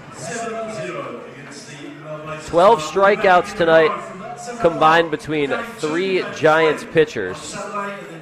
2 in the 9th for Rossman, 4 for Neuenborn in relief, and Fowler, the starter, struck out 6. So all Giants in game 1 of this 4-game set, but 3 more games between these 2 teams coming up over the next 3 days. A lot of Aces baseball left. 4 more Aces games here at Melbourne Ballpark over the next 5. Things just did not go the Aces' way tonight, Josh. No, it started off early. That 5-run second was a big gut punch for the Aces, and it just kind of snowballed from there. This is the play that started it all. Rare hanging breaking ball from Brian Flynn, and the veteran Quincy Lattimore, who's amassed over 250 homers in his pro career, sent a ball way gone, and it just kept piling up from there. He knew it was gone, too, off the bat, and from there the Giants never trailed. So a tough night overall for the Aces, who couldn't get much going offensively. Leaving runners on base, that was a tough situation for the Aces, and you know, it was that inning in which the Aces trailed 6-0, and the Aces loaded the bases with less than 2 outs and couldn't score. And from there, it was definitely a deflating inning for a team that was looking to claw their way back into it. Yeah, and you could tell after that inning, the wind was just knocked out of the sails of the Aces team. Because when you put a guy on third base with nobody out, you really just the need to score just becomes that much bigger. And the Aces couldn't do it, and that really just took the momentum out that they had built after an inning that was pretty solid until the final 2 outs. But just, again, a couple things not breaking the Aces' way. a tough loss, and Adelaide is one step closer to the playoffs. Some bright spots in the game for the Aces. Doubles for Chris Burke and George Khalil with the bat. And on the pitching side of things, although it was a tough night for Brian Flynn, he got over the half-century mark in strikeouts on this ABL season. He continues to do excellent things on the mound for the Aces. And Jeremy Young, 3 perfect innings in relief with 2 strikeouts, and Jack Enciando, a solid inning in relief as well, getting him some work. But definitely some positives to take away from this one as we go into Game 2 tomorrow night. Yeah, and again, just the one bad inning from Flynn was really what did it. You take away that second inning, it's a 2-0 ball game, and the Aces, again, they had their chances. Just unfortunately didn't go the Aces' way, and hopefully they'll bounce back tomorrow against Adelaide, trying to get this playoff push back on track. We'll give you the final totals in tonight's game. 7 runs on 11 hits, no errors for the Giants. No runs on 4 hits, no errors for the Aces. With the win, the Giants move to 21-10. Their magic number to clinch a playoff spot is down to 1. Meanwhile, the Aces drop to 12-20 with the Perth Heat winning their series opener in Canberra. The Perth Heat magic number to clinch a playoff spot is down to 2. So the Aces, they need a lot to go their way over the final 8 games of their season, but still mathematically in it. The win goes to Jordan Fowler. It's his first of the season. He's 1-2. Brian Flynn, the loss. He is 1-3. Game was played in 2 hours and 26 minutes in front of an excellent crowd of 1,184 fans. An excellent Thursday night crowd at Melbourne Ballpark. Josh, we're back at it at 7 p.m. tomorrow night. I expect more to be in the seats tomorrow. Yeah, I mean, I think we're going to have a packed house in the last couple games this weekend. Certainly love having the crowd there that always supports the Melbourne Aces. Loved calling games in front of the crowd. They bring the energy game in and game out, and hopefully the Aces will bring the runs to match that tomorrow. So we will be back on the call tomorrow night. We'll go on air after our Brick Lane pregame show. We will come on the air live a couple minutes before first pitch, before 7 p.m., and then looking at first pitch just after 7 p.m. as the Aces and Giants will play Game 2 of 4 here in the series. Tough loss for the Aces tonight. All Giants 7-0. But tomorrow's another night, and it should be a fun one at the ballpark. For our fantastic production crew here at Sportscast Australia, for our guy Ed Wyatt, who joined us for 3 innings in the booth, and my broadcast partner Josh Sperber. My name is Michael Mark Cantonini. Thanks for tuning in. We'll talk to you tomorrow night right here on Aces TV.